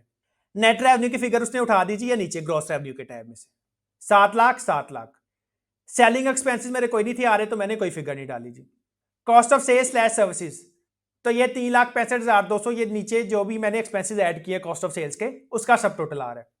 ये कॉस्ट ऑफ सेल्स का सब टोटल आ गया, ये मेरे रेवेन्यू का सब टोटल आ गया, और ये बिजनेस का अब तक का सब टोटल आ गया कि बिजनेस मैंने ग्रॉस प्रॉफिट तक ऐड किया और उसका सब टोटल आ रहा है जी 3,34,800। तो जी सेल्स और कॉस्ट ऑफ सेल्स की फिगर्स आ गई। इसके अलावा थे हमारे पास एडमिन एक्सपेंसेस, तो अब हमने एडमिन एक्सपेंसेस की फिगर्स डालनी है। तो एडमिन एक्सपेंसेस की फिगर्स डालने के लिए आपके पास आ रहा है जी अदर रेवेन्यूज के नीचे management, administrative, selling and financial expenses. तो सिंपली इस टैब पे क्लिक करूंगा जी। एज इट इज सबसे ऊपर आ रहा है जी management, administrative, selling and financial expenses, और इधर ये देखें ये एडिट नहीं करने देगा। इसका मतलब ये है कि नीचे जो भी आप एक्सपेंसेस ऐड करेंगे उनका ऊपर सब टोटल होता जाएगा, और इस तरह आप जो है अपने एक्सपेंसेस को टैली कर सकेंगे एक्सेल की शीट के साथ, जैसे हमने मैन्युफैक्चरिंग स्लैश ट्रेडिंग आइटम्स के टैब में जाके किया था जी। तो ये मेरे पास management, administrative, selling and financial expenses आ गए जी। इधर रेंट आ रहा है, रेट्स, टैक्सेस स्लैश सेस आ रहा है जी, सैलरीज आ रही हैं, ट्रैवलिंग कन्वेंस आ रहा है जी, travelling conveyance, vehicle running slash maintenance ये इकट्ठा ही है जी। इलेक्ट्रिसिटी, वाटर, गैस इकट्ठा आ रहा है, कम्युनिकेशन चार्जेस आ रहे हैं, repair maintenance, stationery, printing, photocopies, office supplies, इधर आपके स्टेशनरी के एक्सपेंसेस आ जाएंगे, advertisement slash publicity slash promotion, advertisement के कोई एक्सपेंसेस कर रहे हैं, फ्लेक्सेस लगा रहे हैं, टीवी पे ऐड दे रहे हैं, व्हाट्सएवर, उसके एक्सपेंसेस आ जाएंगे जी। इंश्योरेंस, प्रोफेशनल चार्जेस, मैंने आपको बताया कि आपने कोई मेंबरशिप ली हुई है, अगर आपकी वेबसाइट है तो आप डोमेन परचेज कर रहे होंगे, होस्टिंग ली होगी, व्हाट्सएवर। इसके अलावा अगर आप किसी लॉयर से रिटर्न सबमिट करवा रहे हैं तो जनाब उसके प्रोफेशनल चार्जेस आ जाएंगे। Profit on debt, financial charges slash markup slash interest. तो जो आपका बिजनेस अकाउंट होगा उस पर जो बैंक चार्जेस लग रहे होंगे, चेकबुक इशुएंस के, एसएमएस अलर्ट के, व्हाट्सएवर, जो भी चार्जेस लग रहे होंगे उसकी अमाउंट इधर आ जाएगी। बैंक चार्जेस को आप बैंक स्टेटमेंट से जाके भी चेक कर सकते हैं जी। तो आपने एक बात याद रखनी है कि बिजनेस बैंक अकाउंट आपका होता है बिजनेस के नेम का। बिजनेस बैंक अकाउंट आप तब खुलवाते हैं जब आप अपना एनटीएन बनाते हैं, और एनटीएन बनाने के बाद आप अपना बिजनेस ऐड करते हैं एनटीएन में। उसके बाद आप बिजनेस के नेम का बैंक अकाउंट ओपन करते हैं जी बैंक में जाके। तो ये मैं उस बैंक स्टेटमेंट की बात कर रहा हूं, जो आपका बिजनेस का अकाउंट है उसके बैंक चार्जेस की बात कर रहा हूं जी। अब हमारे केस में कोई भी बैंक चार्जेस नहीं है जी, हमारा जी बिजनेस अकाउंट था। तो आपको पता है कि बिजनेस अकाउंट में अक्सर जो है, अक्सर बल्कि तमाम बैंक जो है वो चार्जेस नहीं लगा रहे होते। फर्दर नीचे चलता हूं जी। डोनेशन स्लैश चैरिटी, कोई चैरिटी दे दी आपने बिजनेस के पैसों में से तो उसकी अमाउंट आ जाएगी इधर। ब्रोकरेज स्लैश कमीशन, आप किसी बंदे को कमीशन दे रहे हैं कि जनाब आप मेरी सेल करो, मैं आपको कमीशन दूंगा। जैसे मुंशी है, अब मंडियों में क्या होता है जी, मुंशी लिखत पढ़त भी कर रहा होता है, मुंशी आपके खाते भी बना रहा होता है, और इसके अलावा आप मुंशी को कमीशन भी देते हैं। जो आप सेल कर रहे होते हैं उस पर आप मुंशी को कमीशन भी देते हैं। तो जनाब कमीशन की अमाउंट आ जाएगी। अदर इनडायरेक्ट एक्सपेंसेस, ऊपर जो भी एक्सपेंसेस हैं इनके अलावा कोई भी एक्सपेंस होगा वो आपका अदर इनडायरेक्ट एक्सपेंसेस में आ जाएगा। जैसे मैंने आपको बताया था इंटरटेनमेंट, जैसे हमने देखा था कि खाने पीने के एक्सपेंसेस जो हैं वो आपके अदर इनडायरेक्ट एक्सपेंसेस में आ रहे होंगे जी। कोई सफाई के लिए लड़का रखा हुआ है, व्हाट्सएवर, इस तरह के एक्सपेंसेस आपके अदर इनडायरेक्ट एक्सपेंसेस में फॉल कर रहे होंगे जी। इरिकवरेबल डेट्स रिटर्न ऑफ, तो जनाब इरिकवरेबल डेट्स रिटर्न ऑफ में ऐसे आपके पैसे आएंगे जो आपको रिकवर नहीं हो रहे। आप सपोज कर लें कि आप दुकान चला रहे हैं या आपके स्टोर चला रहे हैं, आपने एक बंदे से पैसे लेने हैं, आपने उसको सेल की थी, आपने उससे पैसे लेने हैं, 3 साल हो गए उसने पैसे नहीं दिए, तो जनाब जो उसने पैसे आपको नहीं दिए उसको आप क्लेम कर सकते हैं। वो पैसे आपका प्रॉफिट कम कर देंगे, उन पैसों को आप एक्सपेंस क्लेम कर सकते हैं। तो अगर आपके इरिकवरेबल डेट्स हैं तो उसकी अमाउंट जनाब इधर आ जाएगी। फर्दर नीचे चलता हूं जी। Obsolete stocks, stores, spares, fixed assets written off, तो जैसे मैंने आपको बताया कि आपका कोई जो स्टॉक है वो खराब हो गया, सपोज कर लें दुकान है तो बोतलें ज़ाया हो जाती हैं, बिस्किट टूट जाते हैं। इसी तरह अगर आपका खाद स्टोर है तो आपको पता है उसे स्लाब पड़ जाता है, उसको सेम पड़ जाती है, आपकी खाद जो है वो बेचने के काबिल नहीं रहती। तो ऑब्सोलीट स्टॉक का मतलब ऐसा स्टॉक जो आपका बेचने के काबिल ही नहीं है। मैंने आपको बताया था ना कि अगर आपका स्टॉक जो है वो खराब हो गया तो आप उसको अदर इनडायरेक्ट एक्सपेंसेस में डाल दें। इसके अलावा आप उसको एडमिन एक्सपेंसेस में जाके भी जनाब उसका एक्सपेंस क्लेम कर सकते हैं जी। Accounting loss on sale of intangibles, इसको छोड़ दें जी। Contribution to an approved gratuity fund, ये भी छोड़ दें जी। Accounting loss on sale of assets, ये आमतौर पे जो है कंपनीज जो आपकी प्राइवेट लिमिटेड एंटिटीज हैं या पार्टनरशिप फर्म्स है, बड़ी एंटिटीज हैं, उनके केस में आ रहा होता है कि उनके पास कोई प्रॉपर्टी है, कोई गाड़ी है फर्म के नाम पे या कंपनी के नाम पे, वो उसको बेचते हैं, अगर उस पर कोई लॉस आ जाए तो उसकी अमाउंट इधर ऐड कर देते हैं जी। अकाउंटिंग अमोर्टाइजेशन हमारे केस में नहीं आएगी जी। अमोर्टाइजेशन का मैं बता देता हूँ जी। अमोर्टाइजेशन चार्ज होती है इंटेंजिबल्स की। अच्छा जी, इंटेंजिबल से मुराद ऐसे एसेट्स हैं जिनका फायदा 12 महीने से ज्यादा हो, 1 साल से ज्यादा उनका फायदा हो, लेकिन उनकी कोई फिजिकल एग्जिस्टेंस ना हो। इसमें जनाब आपके ट्रेडमार्क हैं, कॉपीराइट हैं, पेटेंट्स आ जाते हैं, कोई फार्मूला आ जाता है। सपोज कर लें कि आप ऐसा बिजनेस कर रहे हैं जिसमें आपको फार्मूला खरीदना पड़ता है, मतलब आपके पास एक्सक्लूसिव राइट्स हैं कि आपके अलावा वो आइटम कोई भी सेल नहीं कर सकेगा। आपने पैसे दे के अपने वो राइट्स खरीदे हैं और उन राइट्स का फायदा 5 साल या 10 साल के लिए वो राइट्स आपके पास है, तो वो जनाब वो राइट्स भी आपके जो है वो अमोर्टाइज होते हैं ओवर द पीरियड। तो ऐसे राइट्स को जनाब इंटेंजिबल एसेट्स कहते हैं। अकाउंटिंग डेप्रिसिएशन, डेप्रिसिएशन चार्ज हो रही होती है आपके फिक्स एसेट्स पे। ऐसे एसेट्स जिनका फायदा 1 साल से ज्यादा हो, जिनकी लाइफ 1 साल से ज्यादा हो, गाड़ी है, बिल्डिंग है, प्लांट एंड मशीनरी है, इलेक्ट्रिकल आइटम्स हैं, ये सारे एसेट्स जिनकी जो लाइफ है 1 साल से ज्यादा हो। गाड़ी है 1 साल से ज्यादा चलेगी, बिल्डिंग है 50 साल तक की उसकी लाइफ हो सकती है, व्हाट्सएवर। तो ऐसे एसेट्स जिनकी यूजफुल लाइफ 1 साल से ज्यादा हो, उन पे डेप्रिसिएशन चार्ज होगी। तो जनाब ना ही हमारे पास फिक्स एसेट्स हैं, दुकान क्योंकि हमारी रेंट पे है, हमारे अपने नाम पे तो है नहीं, और ना ही हमारे पास इंटेंजिबल्स हैं। तो ना ही हमारे केस में अमोर्टाइजेशन आएगी, ना ही हमारे केस में डेप्रिसिएशन आएगी, ना ही हमारे केस में जनाब accounting loss on sale of assets आएगा जी। Contribution to an approved gratuity fund नहीं आएगा जी। Accounting loss on sale of intangibles भी नहीं आएगा, कोई इंटेंजिबल्स हम नहीं सेल कर रहे, ना ही हमारे पास कोई इंटेंजिबल्स पड़ा हुआ है, कोई ऑब्सोलीट स्टॉक नहीं है, इनरिकवरेबल डेट्स रिटर्न ऑफ कोई नहीं आ रहा जी। और बाकी जो एक्सपेंसेस है वो हम प्रॉफिट एंड लॉस स्टेटमेंट में जाके देख लेते हैं जी। अच्छा जी, इसके बाद वापस चलूंगा अपने अकाउंट्स पे और जो हमारे एडमिनिस्ट्रेटिव एक्सपेंसेस है उसकी फिगर्स कॉपी करके इधर पेस्ट कर दूंगा। तो वापस चलता हूँ जी अकाउंट्स पे। ये जो एडमिन एक्सपेंसेस हैं इनको जनाब एडमिनिस्ट्रेटिव एक्सपेंसेस भी कहते हैं, आप एडमिन एक्सपेंसेस भी कह सकते हैं जी। सबसे पहले आ रहा है जी सैलरी, तो सैलरी को कॉपी कर लेता हूँ। वापस चलता हूँ जी आईआरएस पे, ऊपर चलूंगा जी। ये rate slash taxes slash cess के नीचे आ रहा है जी सैलरीज, वेजेस, परक्विजिट्स, बेनिफिट्स। इस रॉ में आके टोटल अमाउंट के टैब में इसको पेस्ट कर दूंगा जी। अगेन कैलकुलेट कर लेता हूँ जी। वापस चलूंगा जी अपने अकाउंट्स पे, ट्रैवलिंग एंड कन्वेंस आ रहा है जी, कॉपी कर लेता हूँ। वापस चलूंगा जी आईआरएस पे, ये देखें जी travelling slash conveyance slash vehicle running slash maintenance, तो टोटल अमाउंट में जाके इसको पेस्ट कर दूंगा।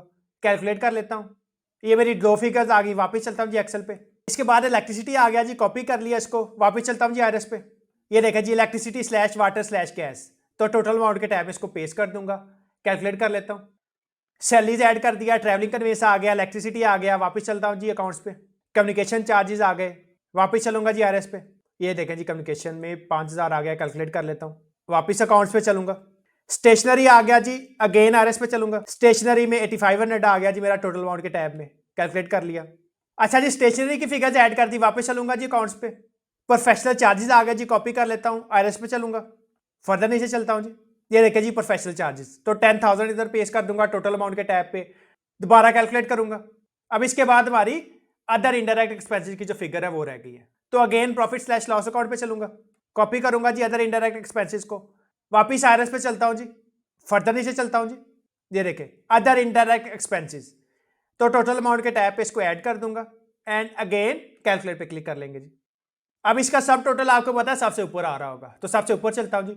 ऊपर जाने के लिए साइड पे आपके पास स्क्रॉल बार है, इसको पकड़ के भी आप ऊपर जा सकते हैं और आप वैसे भी स्क्रॉल अप कर सकते हैं जी। तो स्क्रॉल अप कर लेता हूं जी, ये देखें जी management administrative selling and financial expenses, तो ये आ रहे हैं जी 1,53,500। मैं आपको अकाउंट से भी दिखा देता हूँ जी, तो एक्सेल की शीट पे चलता हूँ, तो ये देखें जी 1,53,500 मेरे एडमिन एक्सपेंसेस आ रहे हैं। तो जनाब यहां तक मेरी सेल्स भी पूरी है, कॉस्ट ऑफ सेल्स भी मैंने ऐड कर दी और एडमिन एक्सपेंसेस भी मैंने ऐड कर दिए।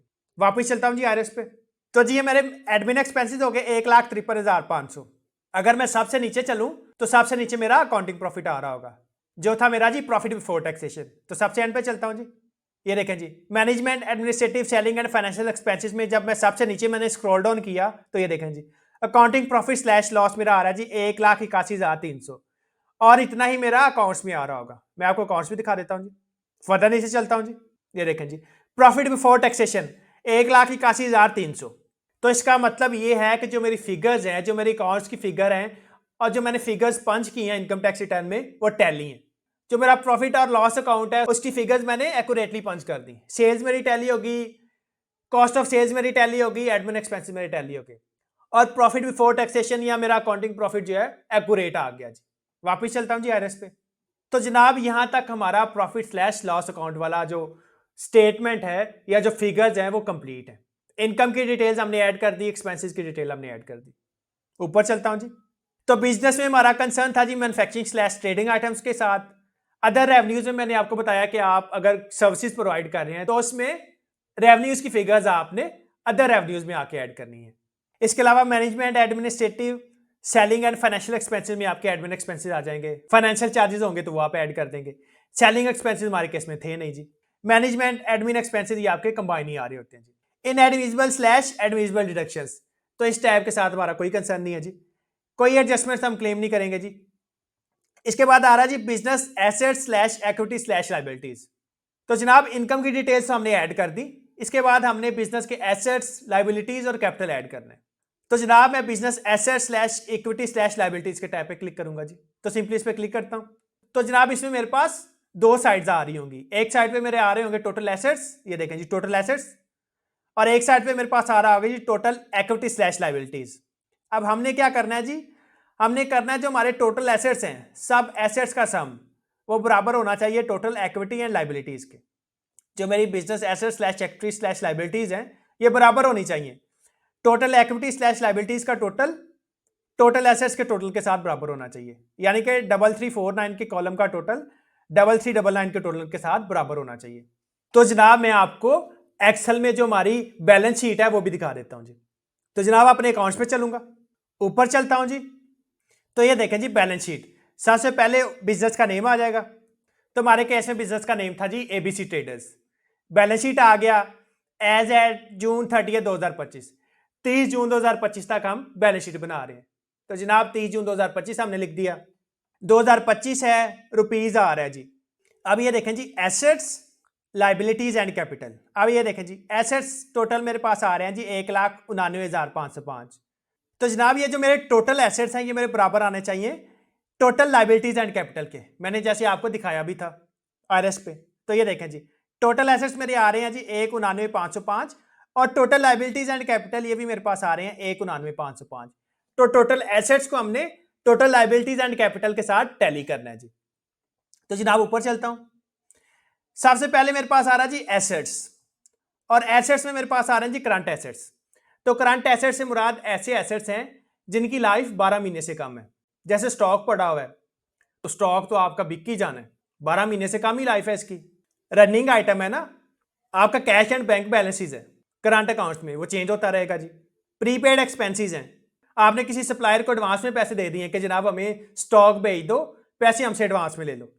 कोई सिक्योरिटी डिपॉजिट दे दिया है, आपने गोडाउन का सिक्योरिटी डिपॉजिट दिया हुआ है, गोदाम का सिक्योरिटी डिपॉजिट दिया हुआ है, दुकान का सिक्योरिटी डिपॉजिट दिया हुआ है, उसकी अमाउंट आ जाएगी। तो ये सारे आपके करंट एसेट्स हैं। नॉन करंट एसेट्स मैंने आपको पहले भी बताया, ऐसे एसेट्स जिनकी यूजफुल लाइफ 12 महीनों से ज्यादा हो। गाड़ी हो गई, लैंड हो गई जो आप ऑन कर रहे हैं, बिल्डिंग हो गई, plant and machinery, electrical items, तो ये सारी वो आइटम्स हैं जो आपकी नॉन करंट एसेट्स में आएंगी। तो जनाब हमारे केस में बिजनेस के नेम पे कोई भी नॉन करंट एसेट्स नहीं है, सारे करंट एसेट्स आ रहे हैं। तो इस वजह से हमने नॉन करंट एसेट्स ऐड नहीं किए। तो जनाब हमारे पास करंट एसेट्स में आ रहे हैं जी कैश एंड बैंक बैलेंसेस 99,505 रुपए।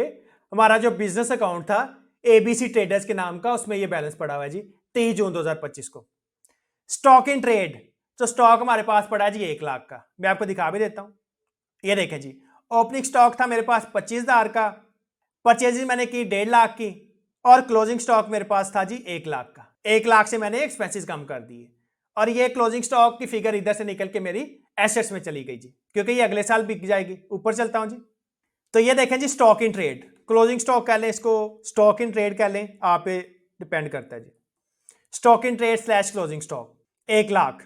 प्रीपेड एक्सपेंसेस कोई नहीं आ रहे जी, हमने कोई एडवांस में एक्सपेंसेस नहीं किए हुए, कोई हमने एडवांस में सैलरी नहीं दी हुई स्टाफ को, कोई हमने अपने सप्लायर को एडवांस नहीं दिए हुए, कोई हमने सिक्योरिटी डिपॉजिट नहीं दिया हुआ जी। टोटल एसेट्स मेरे आ गए जी 1,99,505। ये देखें जी 99,505 प्लस 1 लाख का मेरा क्लोजिंग स्टॉक पड़ा हुआ है, तो 1,99,505 के मेरे टोटल एसेट्स आ गए। फर्दर नीचे चलता हूं जी। उसके बाद आ रहा जी लाइबिलिटीज एंड कैपिटल।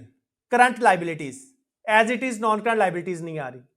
लाइबिलिटी से मुराद है जो आपने पैसे पे करने हैं, करंट लाइबिलिटी से मुराद ये कि ये पैसे मैंने 12 महीनों के अंदर पे करने हैं, और नॉन करंट लाइबिलिटी से मुराद है जो पैसे आपने 1 साल के बियॉन्ड पे करने हैं। जैसे बैंक लोन है 5 सालों में पे करना है, तो वो आपका नॉन करंट लाइबिलिटीज में आ रहा होता। लेकिन क्योंकि हमारे केस में नॉन करंट लाइबिलिटीज नहीं है, तो इस वजह से हमने उसका कॉलम ही ऐड नहीं किया हुआ। Current liabilities account payable, account payable भी कहते हैं इसको, ट्रेड पेबल भी कहते हैं।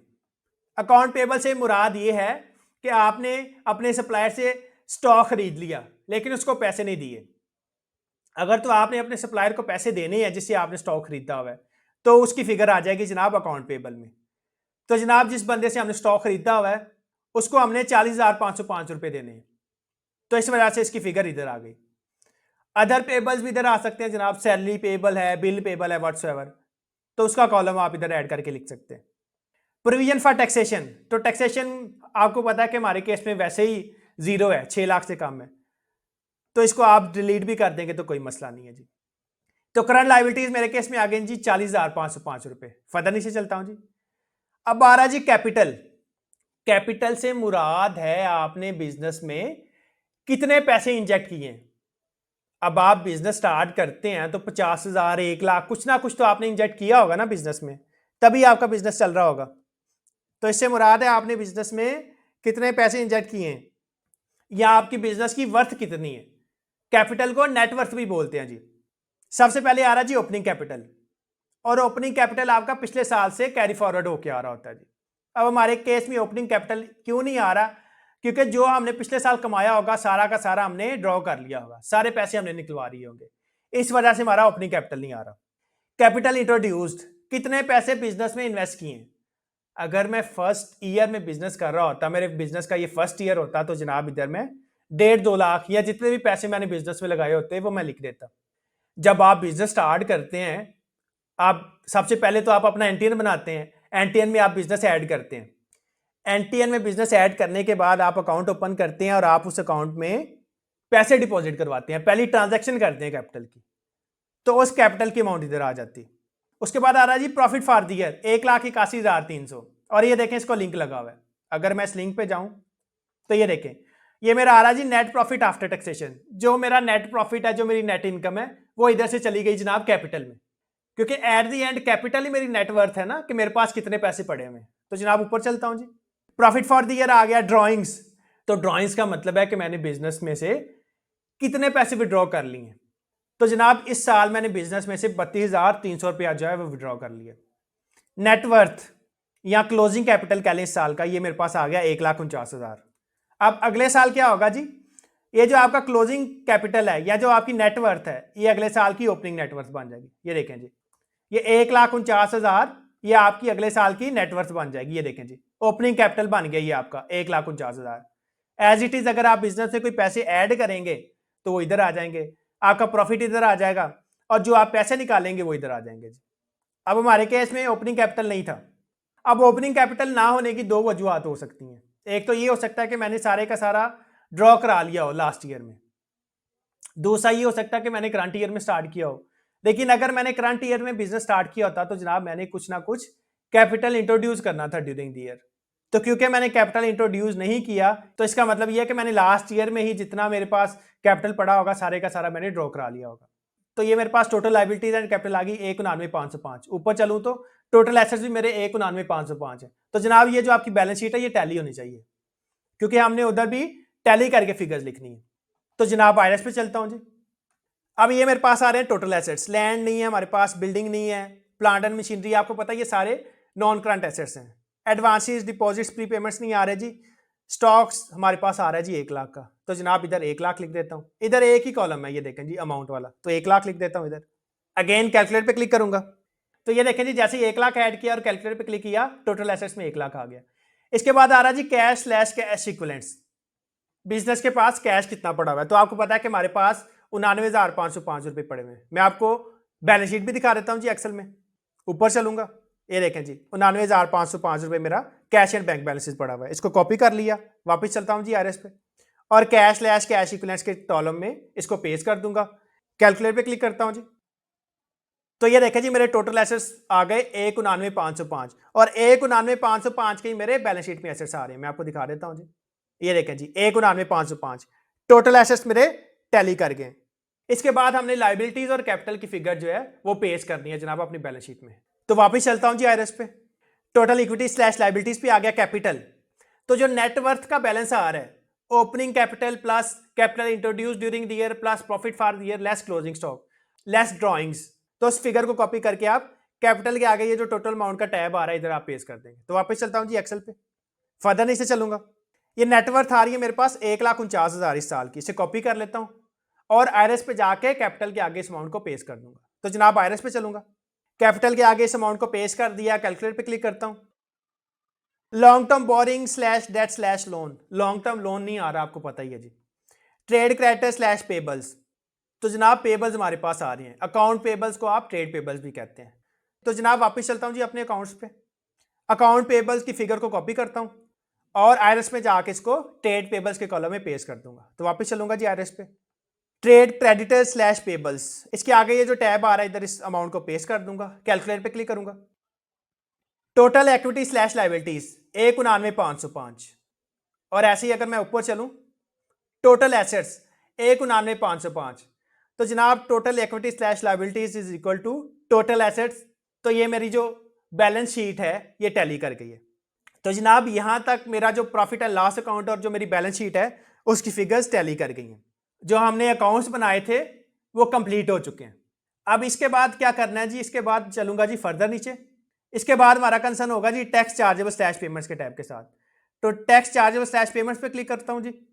अच्छा जी, जैसे ही मैंने टैक्स चार्जेबल स्लैश पेमेंट्स पे क्लिक किया, मेरे पास डिफरेंट टैब्स ओपन हो गए। Deductible allowances, tax chargeable, tax reductions, tax credits, capital assets, adjustable tax, fix slash final tax, minimum tax, average tax और कंप्यूटेशंस। अच्छा, सबसे पहले हम चलते हैं कंप्यूटेशंस पे और उधर जाके देख लेते हैं कि हमारा जो इनकम फ्रॉम बिजनेस है उसकी अमाउंट ठीक आ रही है कि नहीं। हमारी जो इनकम फ्रॉम बिजनेस है उसकी अमाउंट हमारी फाइनेंशियल स्टेटमेंट से रिकॉन्साइल कर रही है कि नहीं। तो सबसे पहले कंप्यूटेशंस पे क्लिक करूंगा जी। ये देखें जी, इनकम फ्रॉम सैलरी मेरी कोई नहीं आ रही, income slash loss from property मेरा कोई नहीं आ रहा जी। Income slash loss from business, जो मेरी इनकम फ्रॉम बिजनेस थी वो आ रही है जी 1,81,300, और यही अमाउंट मेरी फाइनेंशियल स्टेटमेंट्स में रिफ्लेक्ट हो रही है। जो मेरा नेट प्रॉफिट आफ्टर टैक्सेशन है वो जी 181,300 आ रहा है। कोई gain slash loss from capital assets नहीं आ रहा, कोई हमने कैपिटल एसेट सेल नहीं किया। Income slash loss from other source, कोई हमारी अदर सोर्स नहीं है जी।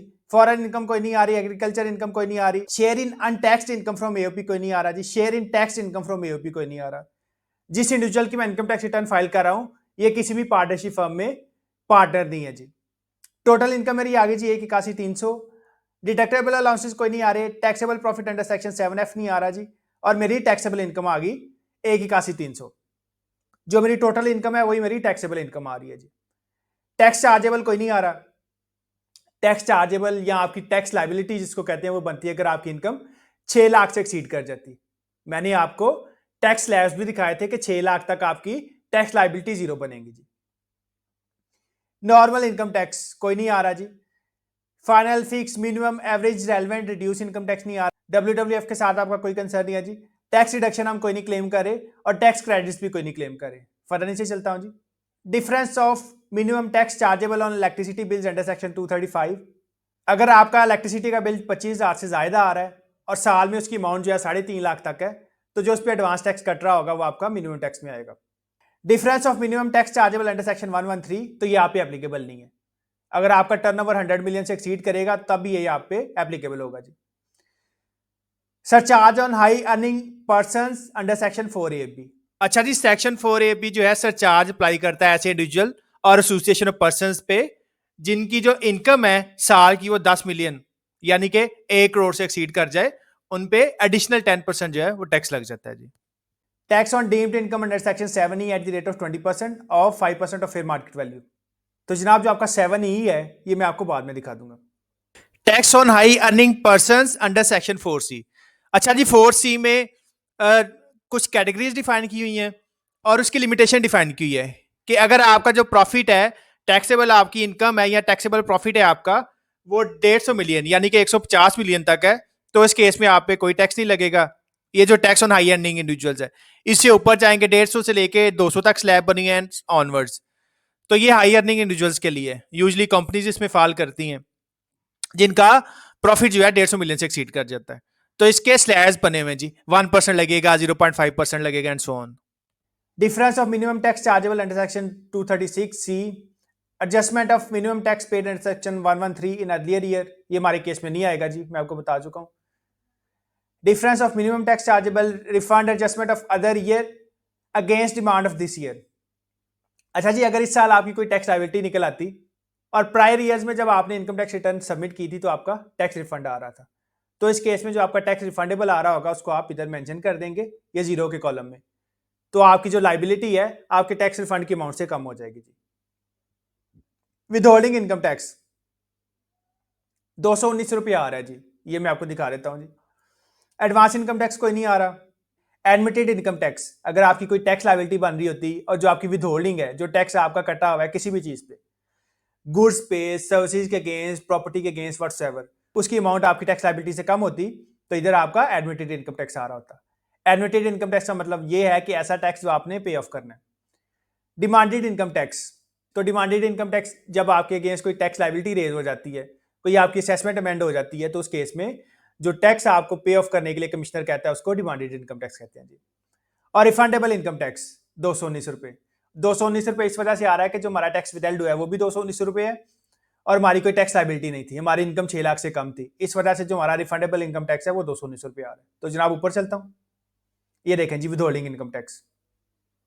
तो इस विदहोल्डिंग टैक्स की डिटेल्स देखने के लिए मैं चलूंगा जी एडजस्टेबल टैक्स के टैब में। ये देखें जी साइड पे आ रहा है आपके पास एडजस्टेबल टैक्स। तो सिंपली जनाब एडजस्टेबल टैक्स के टैब पे क्लिक करूंगा, नीचे चलूंगा जी, cellphone bill under section 236 subsection 1 और clause A. Cellphone bill under section 236 subsection 1 clause A, number आ गया, कंपनी आ गई जॉन, नंबर आ गया और कंपनी आ गई यूफोन। तो जनाब जो आपके सेलफोन पे टैक्स डिडक्ट हो रहे हैं इस दफा ऑटोमेटिकली आपके रिटर्न में जो है वो रिफ्लेक्ट हो रहे हैं। जो नंबर्स आपके नाम पे हैं उन पे जो टैक्स विदहेल्ड हो रहा है वो ऑटोमेटिकली आपके रिटर्न में एडजस्टेबल टैक्स के टैब में डिक्लेयर हो रहा है। एज इट इज अगर आपने कोई फॉरेन ट्रांजेक्शन की है और उस पर आपका 5% टैक्स विदहेल्ड हो गया, गूगल की पेमेंट की है व्हाट्सएवर, तो उसकी अमाउंट भी ऑटोमेटिकली अपीयर होना शुरू हो जाएगी। लेकिन अगर आपको लगता है कि जो आपका सेलफोन पे टैक्स विदहेल्ड हुआ है, जो अमाउंट इधर रिफ्लेक्ट हो रही है वो एक्यूरेट नहीं है, तो जनाब आप अपनी ऐप से भी उसको देख के वेरीफाई कर सकते हैं। अच्छा जी, अब हमारा कंसर्न किस किस टैब के साथ है, फर्दर नीचे चलूंगा जी। हमारा कंसर्न होगा जी एडजस्टेबल टैक्स के साथ, फिक्स/फाइनल टैक्स के टैब के साथ और मिनिमम टैक्स के साथ। सबसे पहले मैं आपको एडजस्टेबल टैक्स के जितने भी सेक्शंस हैं वो दिखा देता हूं जी। तो जनाब ऊपर चलूंगा, description, code, receipt value, tax collected, tax chargeable. तो जनाब सबसे पहले हमारा जो एडजस्टेबल टैक्स है, जितने भी सेक्शन के तहत कटा होगा और जो मैंने मेंशन किया होगा उसकी अमाउंट इधर आ रही होगी। ये देखें हमारे केस में सेलफोन पे डिडक्ट हुआ हुआ है जी 1681 रुपए का। मैंने सेलफोन का जो बैलेंस है, जो लोड है, वो यूज किया था और उस पर 219 रुपए का जो टैक्स है वो विदहेल्ड हो गया। और सेलफोन पे जो मेरा टैक्स विदहेल्ड हो रहा था उसकी डिटेल एफबीआर ने ऑटोमेटिकली फैच कर दी मेरी इनकम टैक्स रिटर्न में। अच्छा जी, सबसे पहले आ रहा है import under section 148 eight the rate of 1%, 2%, 3%, 4%, 4.5% and 5.5%। तो जनाब अगर आप इंपोर्ट कर रहे होते और इंपोर्ट स्टेज पे जो आपका टैक्स विदहेल्ड हो रहा होता उसकी अमाउंट आपने इधर लिख देनी थी। प्रोवाइडेड दैट ये जो रेट है ये ऐसे इंपोर्टर्स के लिए है जो रॉ मटेरियल इंपोर्ट कर रहे हैं, जिनकी आगे मैन्युफैक्चरिंग फैसिलिटी है और वो रॉ मटेरियल इंपोर्ट कर रहे हैं। तो ऐसे जो इंडिविजुअल्स हैं उनके लिए ये जो रेट है ये एडजस्टेबल टैक्स में आएगा। इसके अलावा यही सेक्शंस आपके मिनिमम टैक्स के टैब में भी आ रहे होंगे। तो जनाब हमने कोई इंपोर्ट नहीं की इसलिए इसको ऐसे ही छोड़ देंगे। Salary of employees under section 149। अच्छा जी, अगर आप बिजनेस इनकम के साथ सैलरी भी ले रहे हैं, आप कहीं इंप्लॉई हैं, तो उसकी अमाउंट इधर आ जाएगी। जो आपकी सैलरी है उसकी अमाउंट आ जाएगी और जो उस पर टैक्स विदहेल्ड हो गया उसकी अमाउंट इधर आ जाएगी। डायरेक्टरशिप फीस छोड़ दें जी। Profit on debt under section 151 subsection 1 clause D from others at the rate of 15%। अच्छा जी, आप देखें कुछ सेक्शंस के आगे प्लस आ रहा है और कुछ सेक्शंस के आगे प्लस नहीं आ रहा। अब जिन सेक्शंस के आगे प्लस नहीं आ रहा, इधर सिंपली आपने रिसीट वैल्यू लिखनी है, किस अमाउंट पे आपका टैक्स विदहेल्ड हुआ और कितना टैक्स विदहेल्ड हो गया। अब जिन सेक्शंस के आगे आ रहा है जी प्लस, ये आपसे फर्दर इंफॉर्मेशन रिक्वायर्ड करेंगे। अब सपोज कर लें जी कि हमारे केस में बैंक अकाउंट था और जो हमारा प्रॉफिट ऑन डेट था, यानी कि जो हमें सेविंग अकाउंट पे प्रॉफिट मिल रहा था वो 50 लाख से ज्यादा था। तो इस केस में हमने इसको किस तरह से ऐड करना था, हम सिंपली क्लिक करेंगे प्लस पे। ये सबसे पहले कह रहा है जी इन्वेस्टमेंट, और इन्वेस्टमेंट के नीचे ये देखें ये बॉक्स बना हुआ आई बैन। तो इधर आपने अपने बैंक का अकाउंट नंबर ऐड कर देना था। सबसिक्वेंटली नीचे आ रहा है जी कॉन्टेंट्स, तो इधर कहीं भी क्लिक करता हूं। सबसे पहले पूछ रहा है वो अकाउंट, तो इधर आपने लिख देना था आपके अकाउंट की टाइप कौन सी है, सेविंग अकाउंट है, प्रॉफिट एंड लॉस अकाउंट है। उसके बाद आपने लिख देना था जी नेम ऑफ इंस्टीट्यूशन, जो आपका बैंक है, मिजान है, व्हाट्सएवर, बैंक का नेम आ जाएगा और आगे ब्रांच का नेम आ जाएगा। एंड सब्सिक्वेंटली आपने सबमिट पे क्लिक कर देना था। तो ये जो आपका profit on debt under section 151 है, इसके नीचे एक रो ऐड हो जानी थी और उस रो में जाके आपने रिसीट वैल्यू जो आपको प्रॉफिट रिसीव हुआ और आगे जो टैक्स की अमाउंट थी वो आपने ऐड कर देनी थी।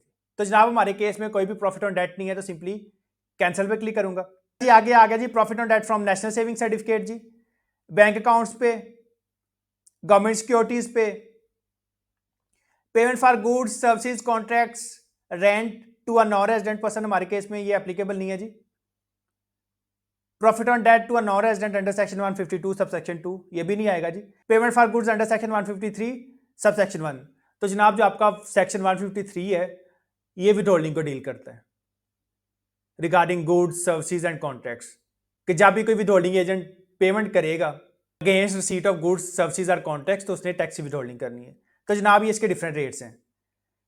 लेकिन आपको एक बात मैं याद करवा दूं कि इंडिविजुअल के केस में जब इंडिविजुअल को कोई पेमेंट मिलेगी नेट ऑफ टैक्स, कोई कंपनी इंडिविजुअल को नेट ऑफ टैक्स अमाउंट पे करेगी तो जो उस पर टैक्स डिडक्ट हुआ होगा वो आपका मिनिमम टैक्स में जाएगा जी। तो इन सेक्शन से हमारा कोई कंसर्न नहीं है जी। As it is payment for services भी आपकी मिनिमम टैक्स में जाएगी जी। रेंट ऑफ रिमूवल प्रॉपर्टी, अगर आपका रेंट डिडक्ट हुआ होता तो उसकी अमाउंट इधर आ जाती। एज इट इज प्लस आ रहा है आगे, तो इसका मतलब ये है कि आपसे फर्दर इंफॉर्मेशन रिक्वायर्ड करेगा। तो फर्दर इंफॉर्मेशन ऐड करने के लिए सिंपली प्लस पे क्लिक करेंगे। प्रॉपर्टी का एड्रेस आ जाएगा, कॉन्टेंट्स आ जाएंगे। कॉन्टेंट्स में आपने बताना है कितने मरला है, आपका जो हाउसिंग सोसाइटी है उसका नेम आ जाएगा, ब्लॉक का नेम आ जाएगा, डिस्ट्रिक्ट का नेम आ जाएगा, व्हाट्सएवर। तो कैंसिल पे क्लिक करता हूं जी। Advance tax on cash withdrawal under section 231 AB। अच्छा जी, अगर आपका कैश विड्रॉल पे टैक्स डिडक्ट हुआ होता तो सिस्टम ऑटोमेटिकली उठा लेता उसकी डिटेल, लेकिन अगर सिस्टम डिटेल नहीं उठा रहा तो एज इट इज जैसे मैंने आपको प्रॉफिट ऑन डेट के केस में दिखाई वही डिटेल्स आपने इधर ऐड कर देनी है। सिंपली प्लस पे क्लिक करूंगा। आईबैन या आईबीएफटी ऐड कर देना है। कॉन्टैक्ट्स में जाके वही आपने अकाउंट नंबर, अकाउंट की टाइप सेविंग है या करंट है, और आगे बैंक का नेम और ब्रांच का नेम ऐड कर देना है। तो जनाब हमारे केस में कोई भी कैश विड्रॉल पे टैक्स डिडक्ट नहीं हुआ तो सिंपली कैंसिल पे क्लिक करूंगा। उसके बाद आ रहा जी motor vehicle registration fee under section 231B sub section 1। जब आप कोई गाड़ी लेते हैं और गाड़ी का आप नंबर लगवाते हैं तो जनाब उस पर भी आपका इनकम टैक्स विदहेल्ड हो जाता है। तो जनाब अगर आपकी गाड़ी पे आपका इनकम टैक्स विदहेल्ड हो रहा है तो उसकी आप इधर डिटेल ऐड कर देंगे। As it is detail add करने के लिए प्लस पे क्लिक करेंगे, क्योंकि ये देखें ये फर्दर डिटेल्स मांग रहा है, तो प्लस पे क्लिक करता हूं। अब सबसे पहले आ रहा है जी vehicle excise and taxation department registration number. तो सपोज कर ले हमारे केस में है जी 0000, जो आपका नंबर होता है जी LEB 786 व्हाट्सएवर। इसके बाद कॉन्टेंट्स है जी, कॉन्टेंट्स पे क्लिक करता हूं। कह रहा है प्राइवेट व्हीकल है या कमर्शियल यूज के लिए है, मेक मॉडल इंजन कैपेसिटी, तो जो भी आपकी गाड़ी है। तो सपोज कर ले मैं लिख देता हूं जी 1300 सीसी, स्विफ्ट लिख लें और आगे सुजुकी कंपनी का नेम आ जाएगा। तो गाड़ी का नंबर आ गया, सीसी आ गया, गाड़ी का नेम आ गया और कंपनी का नेम आ गया। इसके बाद सिंपली सबमिट पे क्लिक करूंगा। तो ये देखें जी मोटर व्हीकल रजिस्ट्रेशन फी के आगे एक सब हेडिंग ऐड होगी। तो जनाब जो टैक्स की अमाउंट होती है, जो आपका टैक्स विदहेल्ड हुआ होता है, तो उसकी अमाउंट आपने इधर ऐड कर देनी थी। और इधर ये देखें रिसीट वैल्यू पे ये क्लिक नहीं करने देगा, तो इसका मतलब ये है कि सिंपली आपने टैक्स कलेक्टेड स्लैश डिडक्टेड के कॉलम में अमाउंट ऐड कर देनी है। अच्छा जी, अब हमारे केस में तो एडवांस टैक्स लगानी है ऑन रजिस्ट्रेशन ऑफ व्हीकल। आप ये जो बिन बनी हुई है इस पर क्लिक करके इसको डिलीट कर देंगे। तो सिंपली बिन पे क्लिक करता हूं और इसको डिलीट कर दूंगा। ये मैंने सिर्फ आपको दिखाने के लिए ऐड किया था। फर्दर नीचे चलता हूं जी। Motor vehicle transfer fee. अच्छा जी, अगर आप गाड़ी ट्रांसफर कर रहे हैं उस पर भी इनकम टैक्स लगता है जी, तो उसकी अमाउंट आप इधर ऐड कर देंगे। Motor vehicle sale under section 231B sub section 3। तो जनाब अगर आप कोई गाड़ी बाय कर रहे हैं, सपोज कर लें कि आपने स्विफ्ट बाय की है, तो जो आपकी गाड़ी की इनवाइस होती है, जो सुजुकी की इनवाइस होगी, उसके नीचे एडवांस इनकम टैक्स आ रहा होता है अंडर सेक्शन 231B। तो एज इट इज आप प्लस पे क्लिक करेंगे, गाड़ी का नंबर आ जाएगा और कॉन्टैक्ट्स में गाड़ी की डिटेल आ जाएगी, कितने सीसी है, कौन सी गाड़ी है और कौन सी कंपनी की है। तो जनाब हमारे केस में कोई नहीं है तो कैंसिल पे क्लिक करूंगा। अच्छा जी, उसके बाद आ रहा है जी motor vehicle registration fee under section 231B sub section 1A non ATL at the rate of 4%। तो जनाब अगर आपने गाड़ी परचेज की थी, उस वक्त आप फाइलर नहीं थे, तो आप पे रेट डबल लगा होगा, तो उसकी अमाउंट आप इधर ऐड कर देंगे। एज इट इज ये देखें जी डिफरेंट कैटेगरीज हैं रजिस्ट्रेशन पे, सीसी वाइज जो है ये आप पे रेट बढ़ता जाता है जी, तो इसको देख लीजिएगा। फर्दर नीचे चलता हूं जी। Margin financing, margin trading, securities lending, इससे हमारा कोई कंसर्न नहीं है जी। Goods transport public vehicle tax under section 234, passenger transport public vehicle tax under section 234 और private vehicle tax under section 234। तो जनाब जब आप एनुअली गाड़ी का टैक्स पे करते हैं, जिसको आप टोकन टैक्स कहते हैं, तो उस पर भी आपका इनकम टैक्स डिडक्ट हो रहा होता है। अगर आप उस रिसीट को देखें तो उसमें इनकम टैक्स की अमाउंट आ रही होती है। तो जनाब अगर आप टोकन टैक्स पे कर रहे हैं तो आप पे इनकम टैक्स लग रहा होगा, प्रोवाइडेड डेट कि आपकी गाड़ी 10 साल से ज्यादा पुरानी ना हो। तो अगर आपकी टोकन टैक्स की इनवाइस में या टोकन टैक्स की रिसीट में इनकम टैक्स आ रहा है तो उसकी डिटेल ऐड करने के लिए भी सिंपली आप प्लस पे क्लिक करेंगे। जो आपकी गाड़ी का नंबर होगा वो आप ऐड कर देंगे और नीचे उसकी डिटेल्स ऐड कर देंगे। तो जनाब हमारे केस में कोई भी टोकन टैक्स नहीं आ रहा तो कैंसिल पे क्लिक करूंगा। Telephone bill under section 236 sub section 1 clause है। अगर आपके घर में PTCL लगा हुआ है, चाहे ब्रॉडबैंड लगा हुआ है, चाहे अदर देन PTCL लगा हुआ है, तो अगर आप PTCL का बिल देखें तो जनाब उस पर एडवांस इनकम टैक्स की अमाउंट आ रही होती है। तो एज इट इज जनाब इसके आगे प्लस बना हुआ है, तो ये भी आपसे फर्दर इंफॉर्मेशन रिक्वायर्ड करेगा। तो सिंपली प्लस पे क्लिक करूंगा। यूटिलिटी आ रहा है जी, उसके बाद कह रहा है जी रेफरेंस स्लैश कंज्यूमर नंबर, जो आपका पीसीएल का नंबर होगा 042 व्हाट्सएवर आगे जो नंबर आ रहा होगा वो आप कंप्लीट नंबर ऐड कर देंगे। उसके बाद सिंपली आप लिख देंगे जी टेलीफोन और आगे कॉमा देके आप लिख देंगे जी पीसीएल और एज इट इज आप सिंपली सबमिट पे क्लिक कर देंगे और जो आपकी अमाउंट होगी और जो टैक्स की अमाउंट होगी वो आप ऐड कर देंगे। तो कैंसिल पे क्लिक करता हूं जी। Cellphone bill under section 236 sub section 1 clause है, तो हमारे केस में जनाब सिस्टम ने ऑटोमेटिकली सेलफोन जो है उसकी अमाउंट ऐड कर दी है। लेकिन अगर आपके केस में सिस्टम ऑटोमेटिकली टेलीफोन बिल की अमाउंट नहीं उठा रहा तो आप सिंपली प्लस पे क्लिक करेंगे, इधर आपका जो नंबर है वो आ जाएगा और नीचे आप कंपनी का नेम लिख देंगे जो भी है, मोबलिंग, जोंग, टेलीनॉर, व्हाट्सएवर। तो जनाब हमारे केस में सिस्टम ने ऑटोमेटिकली फैच कर लिया, तो सिंपली कैंसिल पे क्लिक करता हूं जी। फर्दर नीचे चलूंगा जी। प्रीपेड टेलीफोन कार्ड, तो जनाब किसी दौर में आपके टेलीफोन कार्ड्स आते थे, प्रीपेड कार्ड्स आते थे, आप नंबर लगाते थे और उसके बाद आप इंटरनेट चलाते थे, तो आजकल ये यूज नहीं हो रहे। फोन यूनिट, ये भी पुराने दौर की बातें हैं जनाब। Internet bill under section 236 sub section 1 clause D, तो ये आपके जो सोलली इंटरनेट प्रोवाइडर है, नया टेल है, साइबर नेट है, व्हाट्सएवर। प्रीपेड इंटरनेट कार्ड, तो जनाब अब हमारे प्रीपेड इंटरनेट कार्ड्स नहीं यूज होते। Purchase by auction under section 236 A, अगर आप थ्रू ऑक्शन कोई प्रॉपर्टी परचेज कर रहे हैं तो उसकी अमाउंट आ जाएगी इधर। Sale slash transfer of immovable property under section 236 C, अगर आपका टैक्स डिडक्ट हो गया ऑन सेल ऑफ प्रॉपर्टी, आपके नाम पे कोई प्रॉपर्टी थी और उस पर टैक्स डिडक्ट हो गया तो जनाब उसकी अमाउंट आप इधर ऐड कर देंगे। और ये सबसे पहले जो है ये सब हेडिंग आ रही है, इधर आपको कुछ भी लिखने नहीं देगा। ये नीचे आपके दो सेक्शंस आ रहे हैं जी, ये देखें जी, sale slash transfer of immovable property under section 236 C और नीचे इसके दो सब सेक्शंस आ रहे हैं जी। Tax deducted under section 236 C where property purchased and sold within tax year. सबसे पहले आपने ऐसी प्रॉपर्टीज के बारे में लिखना है जो आपने परचेज की और with in same year cell कर दी। जुलाई से लेकर जून के दरमियान आपने परचेज की और इसी पीरियड में आपने सेल कर दी। सब्सिक्वेंटली आपके पास आ रहा है जी tax deducted under section 236 C where property purchase prior to current tax year. अगर आपने प्रॉपर्टी 1-2 साल पुरानी खरीदी है और इस साल में बेच रहे हैं तो इस केस में जो आपका टैक्स विदहेल्ड हो रहा होगा वो आप इधर लिख देंगे जी। अब ये देखें रिसीट वैल्यू में ये कुछ भी ऐड नहीं करने दे रहा, तो जनाब कुछ केसेस में आपकी ये जो रिसीट वैल्यू ये लॉक्ड है। Function slash gatherings charges under section 236 CB ATL 10% है और नॉन एटीएल 20%। तो जनाब अगर आप कोई शादी ब्याह के केस में कोई शादी हाल वगैरह बुक करते हैं तो इस केस में जो शादी हाल है वो आपसे 10% या 20% जो है इनकम टैक्स विदहेल्ड कर रहा होता है। तो जनाब अगर आपने कोई फंक्शन किया और आपका जो है टैक्स विदहेल्ड हो गया तो जनाब उसकी अमाउंट आप इधर ऐड कर देंगे।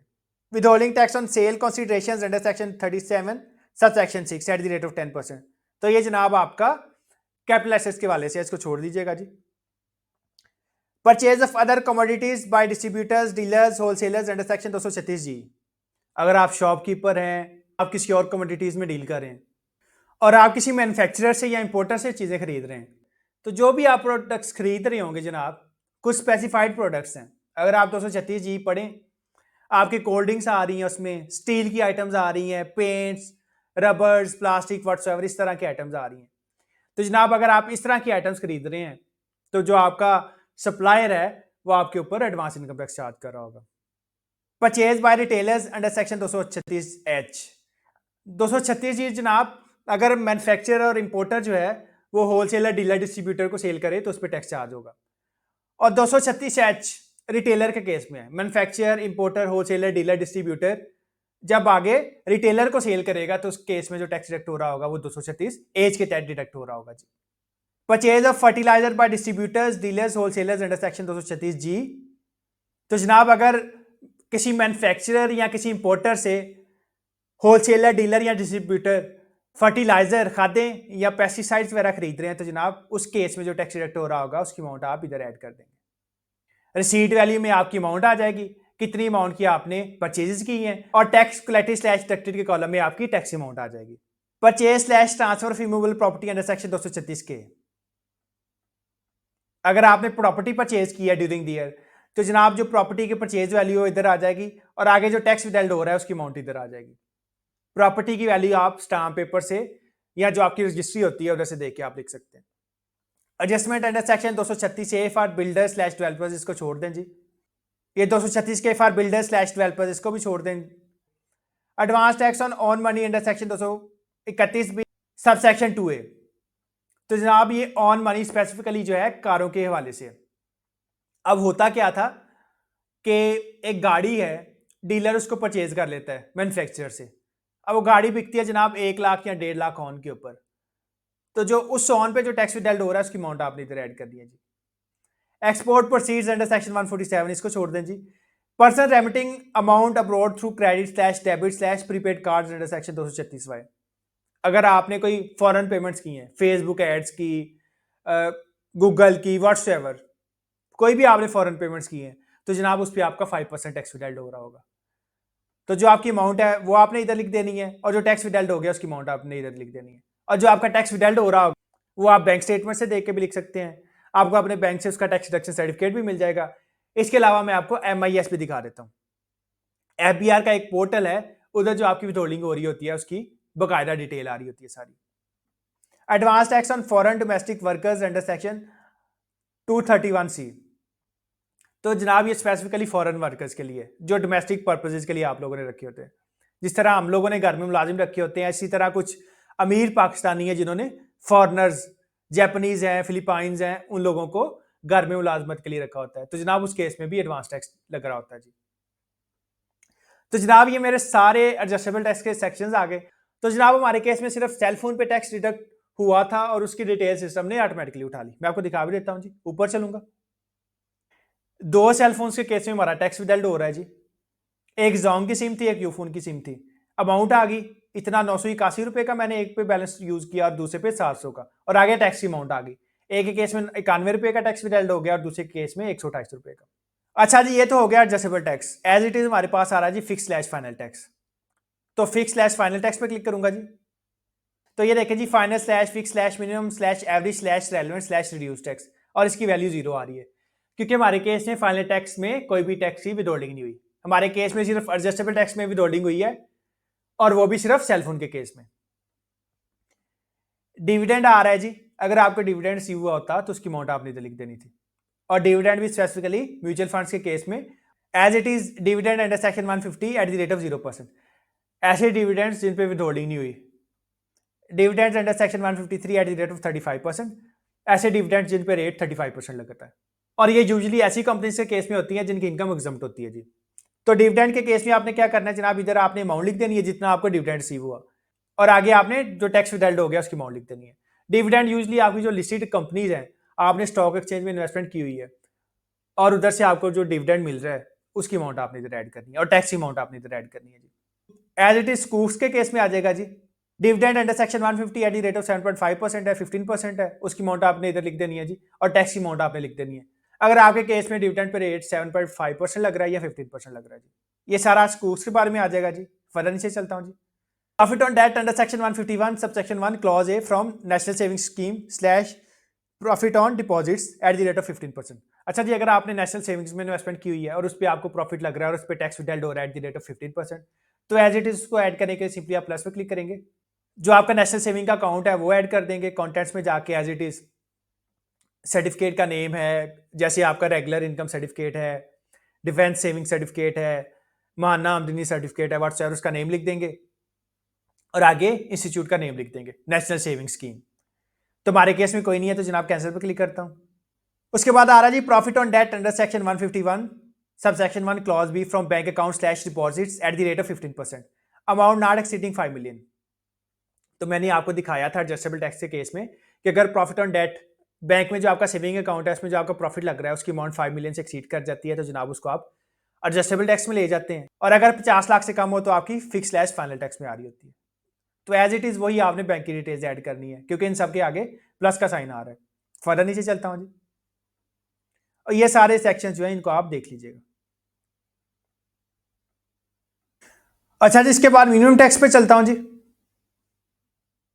तो जनाब मिनिमम टैक्स में वही सेक्शंस आ रहे हैं जो आपने एडजस्टेबल टैक्स में देखे होंगे। Import under section 148 eight the rate of 1%। तो अगर आप रॉ मटेरियल या फिनिश गुड्स इंपोर्ट कर रहे हैं और आप मैन्युफैक्चरर नहीं है तो जनाब उसकी अमाउंट इधर आ जाएगी, रिसीट वैल्यू में उसकी अमाउंट आ जाएगी, और टैक्स क्लैरिटी स्लैश डिडक्टेड में जो आपका टैक्स डिडक्ट हो रहा होगा उसकी अमाउंट आ जाएगी। सेलफोन इंपोर्ट कर रहे हैं जी, उसकी अमाउंट आ जाएगी। Payment for contacts for construction in case of non resident, तो ये जनाब नॉन रेजिडेंट के सेक्शंस आ रहे हैं जी। Payment for goods under section 153 sub section 1 clause A at the rate of 0.5%। तो जनाब अगर पेमेंट फॉर गुड्स के केस में आपका रेट डिडक्ट हो रहा है एट द रेट ऑफ 0.25%, तो उसकी अमाउंट आप इधर लिख देंगे जी। और ये आगे पेमेंट फॉर गुड्स के डिफरेंट रेट्स आ रहे हैं, 1%, 1.5, 2.5, 0.25, 5.5 आमतौर पर यूज हो रहा होता है जी। एज इट इज आपकी पेमेंट फॉर सर्विसेज है, और पेमेंट फॉर सर्विसेज जो आपकी 11% पे जा रही होती है, और स्पेसिफाइड सर्विसेज जैसे आपकी इंजीनियरिंग सर्विसेज हैं, ट्रांसपोर्टेशन सर्विसेज हैं, उनके केस में आपका 4% डिडक्ट हो रहा होता है। और ये देखें कि आगे प्लस नहीं आ रहा, तो प्लस ना आने का मतलब ये है कि आपने इधर अमाउंट लिख देनी है जो आपने पेमेंट फॉर सर्विसेज के अगेंस्ट रिसीव की है, जितने की आपने सर्विसेज प्रोवाइड की हैं, और आगे जो आपका टैक्स विथहेल्ड हो गया उसकी अमाउंट आपने लिख देनी है। एज इट इज कॉन्ट्रैक्ट्स हैं जी। कॉन्ट्रैक्ट्स के केस में आपका रेट 8% है, 10% है। एक्सपोर्ट प्रोसीड्स आ जाएंगे जी। Brokerage slash commission under section 233 at the rate of 12%। अगर आपने कोई कमीशन इनकम अर्न की है, सपोज कर लें आप शॉपकीपर हैं, आपने साथ में जायज़ कैश इजी पैसा भी रखा हुआ है, तो जनाब जायज़ कैश और इजी पैसा आपको कमीशन इनकम देते हैं। जो आप ट्रांजैक्शंस करते हैं जायज़ कैश और इजी पैसा में, उसकी बेस पे आपको कमीशन इनकम मिलती है। सपोज कर लें कि 1000 की ट्रांजैक्शन पे शायद आपको 5 रुपये या 2 रुपये मिल रहे होते हैं, तो जनाब उसकी अमाउंट आप इधर लिख देंगे, और उस पर आपका 12% टैक्स डिडक्ट हो रहा होता है जी। तो ये आपके जनाब मिनिमम टैक्स के कुछ सेक्शंस हैं। तो मैंने आपको एडजस्टेबल टैक्स एक्सप्लेन कर दिया, फाइनल टैक्स एक्सप्लेन कर दिया, और मिनिमम टैक्स एक्सप्लेन कर दिया। और हमारे केस में सिर्फ सेलफोन पे टैक्स डिडक्ट हुआ था जिसकी अमाउंट थी जनाब 219 रुपये। तो दोबारा कंपटीशन पे चलूंगा जी। ये मेरी इनकम आ गई जी। फर्दर नीचे चलता हूं। विद होल्डिंग इनकम टैक्स सिर्फ 219 रुपये मेरा जो है टैक्स विदहेल्ड हुआ है, और वो आपको पता है कि सेलफोन पे था। फर्दर नीचे चलता हूं जी। कोई एडमिटेड इनकम टैक्स नहीं था आ रहा, और यही मेरा रिफंडेबल इनकम टैक्स आ गया। तो जनाब यहां तक जो मेरा इनकम टैक्स वाला पोर्शन है वो कंप्लीट हो चुका है। अच्छा जी, वेल्थ स्टेटमेंट पे जाने से पहले मैं आपको दिखा दूं कि आपने टैक्सेस की डिडक्शन कैसे देखनी है, क्या पीआर के रिकॉर्ड में कौन कौन से टैक्सेस आ रहे हैं। तो जनाब ऊपर चलता हूं जी, सेव कर लेते हैं इसको। इसके बाद क्लोज पे क्लिक करूंगा जी। तो ये नीचे आपके पास स्लाइड बार आ रही है पर्पल कलर में, तो इसको पकड़ के जनाब राइट साइड पे चलूंगा जी। तो ये इनवाइस मैनेजमेंट के साथ आपके पास आ रहा है जी MIS, तो सिंपली MIS पे क्लिक करूंगा। ये आपका हिडन है, ये देखें जी। इसके बाद सिंपली इंफॉर्मेशन सेंटर पे क्लिक करूंगा। अब ये इंफॉर्मेशन सेंटर में आपके पास डिफरेंट ऑप्शंस आ रहे हैं। फॉरेन एसेट्स है, foreign currency, domestic, domestic assets, e hearing, payment details, pending AOP verification, action plans. तो जनाब हम क्लिक करेंगे पेमेंट डिटेल्स पे, तो सिंपली पेमेंट डिटेल्स पे क्लिक करूंगा। आपका रजिस्ट्रेशन नंबर जो आपका सीएनआईसी नंबर है वो आ रहा होगा। अगर आपका सीएनआईसी नंबर नहीं आ रहा तो जनाब इधर आपको वो लिखने देगा, इधर आप अपना सीएनआईसी नंबर ऐड कर लेंगे। CPR number, section, tax month, payment detail, payment date, claim, payment ID, withholding agent, registration number, tax year, paid amount, payment section. तो जनाब हमारा कंसर्न है टैक्स ईयर के साथ। जब हम टैक्स ईयर लगा लेंगे तो जनाब पेमेंट सेक्शन भी आ जाएगा, पेमेंट अमाउंट भी आ जाएगी, हर तरह की पेमेंट डेट भी आ जाएगी, पेमेंट मंथ भी आ जाएगा। तो ये टैक्स ईयर के आगे ये जो बॉक्स बना हुआ है इधर 2025 लिखूंगा, ये मेरा टैक्स ईयर आ गया, और सिंपली सर्च पे क्लिक कर दूंगा। तो जनाब सर्च पे क्लिक करता हूं, तो ये देखें जी हमारे केस में कोई भी टैक्स विदहेल्ड नहीं हुआ। जो सेल फोन का था वो सिस्टम ने ऑटोमेटिकली उठा दिया। इसके अलावा किसी भी सेक्शन के तहत हमारा टैक्स नहीं विदहेल्ड हुआ, ना अंडर सेक्शन 153 है, ना 236H है, ना 236G है, ना ही कोई प्रॉपर्टी सेल, ना ही कोई प्रॉपर्टी परचेज की। तो जनाब इसे क्लोज करूंगा और वापस अपने इनकम टैक्स रिटर्न पे चलूंगा जी। तो इसे क्लोज कर लेता हूं, ये देखें जी क्लोज का बटन बना हुआ, तो इस पर क्लिक करूंगा। अच्छा जी, जब आपकी लाइट चली जाए, इंटरनेट चला जाए, या आपने पोर्टल क्लोज कर दिया, तो जनाब आपकी जो रिटर्न है वो ड्राफ्ट में आ रही होगी। तो ये देखें नीचे आ रहा है इनबॉक्स, इसके आगे आ रहा है जी ड्राफ्ट, तो ड्राफ्ट पे क्लिक करूंगा जी। तो ये देखें जी IT डिक्लेरेशन 1, बड़ी जो एक रिटर्न है वो ड्राफ्ट में आ रही है। फर्दर नीचे चलता हूं जी। 114 सब section 1 return of income file voluntarily for complete year, name आ जाएगा, टैक्स पेयर का सीएनआईसी आ गया, पीरियड आ गया जी जुलाई 24 से लेके 30 June 2025, tax year 2025, due date आ गई 30 सितंबर। उसके बाद आ रहा है जी एक्शन, और दो ऑप्शन आ रहे हैं आपके पास। एक बिन बनी हुई है, इस पर क्लिक करेंगे तो आपकी रिटर्न डिलीट हो जाएगी, और पेंसिल पे क्लिक करेंगे तो आपकी रिटर्न जो है जहां तक आपने सेव किया है वहां से ओपन हो जाएगी। तो जनाब पेंसिल पे क्लिक करता हूं जी, टैक्स चार्जेबल स्लैश पेमेंट्स पे क्लिक करूंगा। फर्दर नीचे चलता हूं जी, कंप्यूटेशंस पे चलूंगा जी। तो ये देखें जी जहां तक मैंने रिटर्न सेव की थी वहां से मेरी रिटर्न ओपन हो गई। इसके बाद सिंपली वेल्थ स्टेटमेंट पे क्लिक करूंगा, एंड सब्सिक्वेंटली पर्सनल एक्सपेंसेस पे चलूंगा जी। और जो आपके पर्सनल एक्सपेंसेस होंगे जो आपने इंकर किए होंगे अपने ऊपर, अपने घर वालों के ऊपर, उसकी डिटेल ऐड कर लेंगे। तो जनाब पर्सनल एक्सपेंसेस पे क्लिक करूंगा।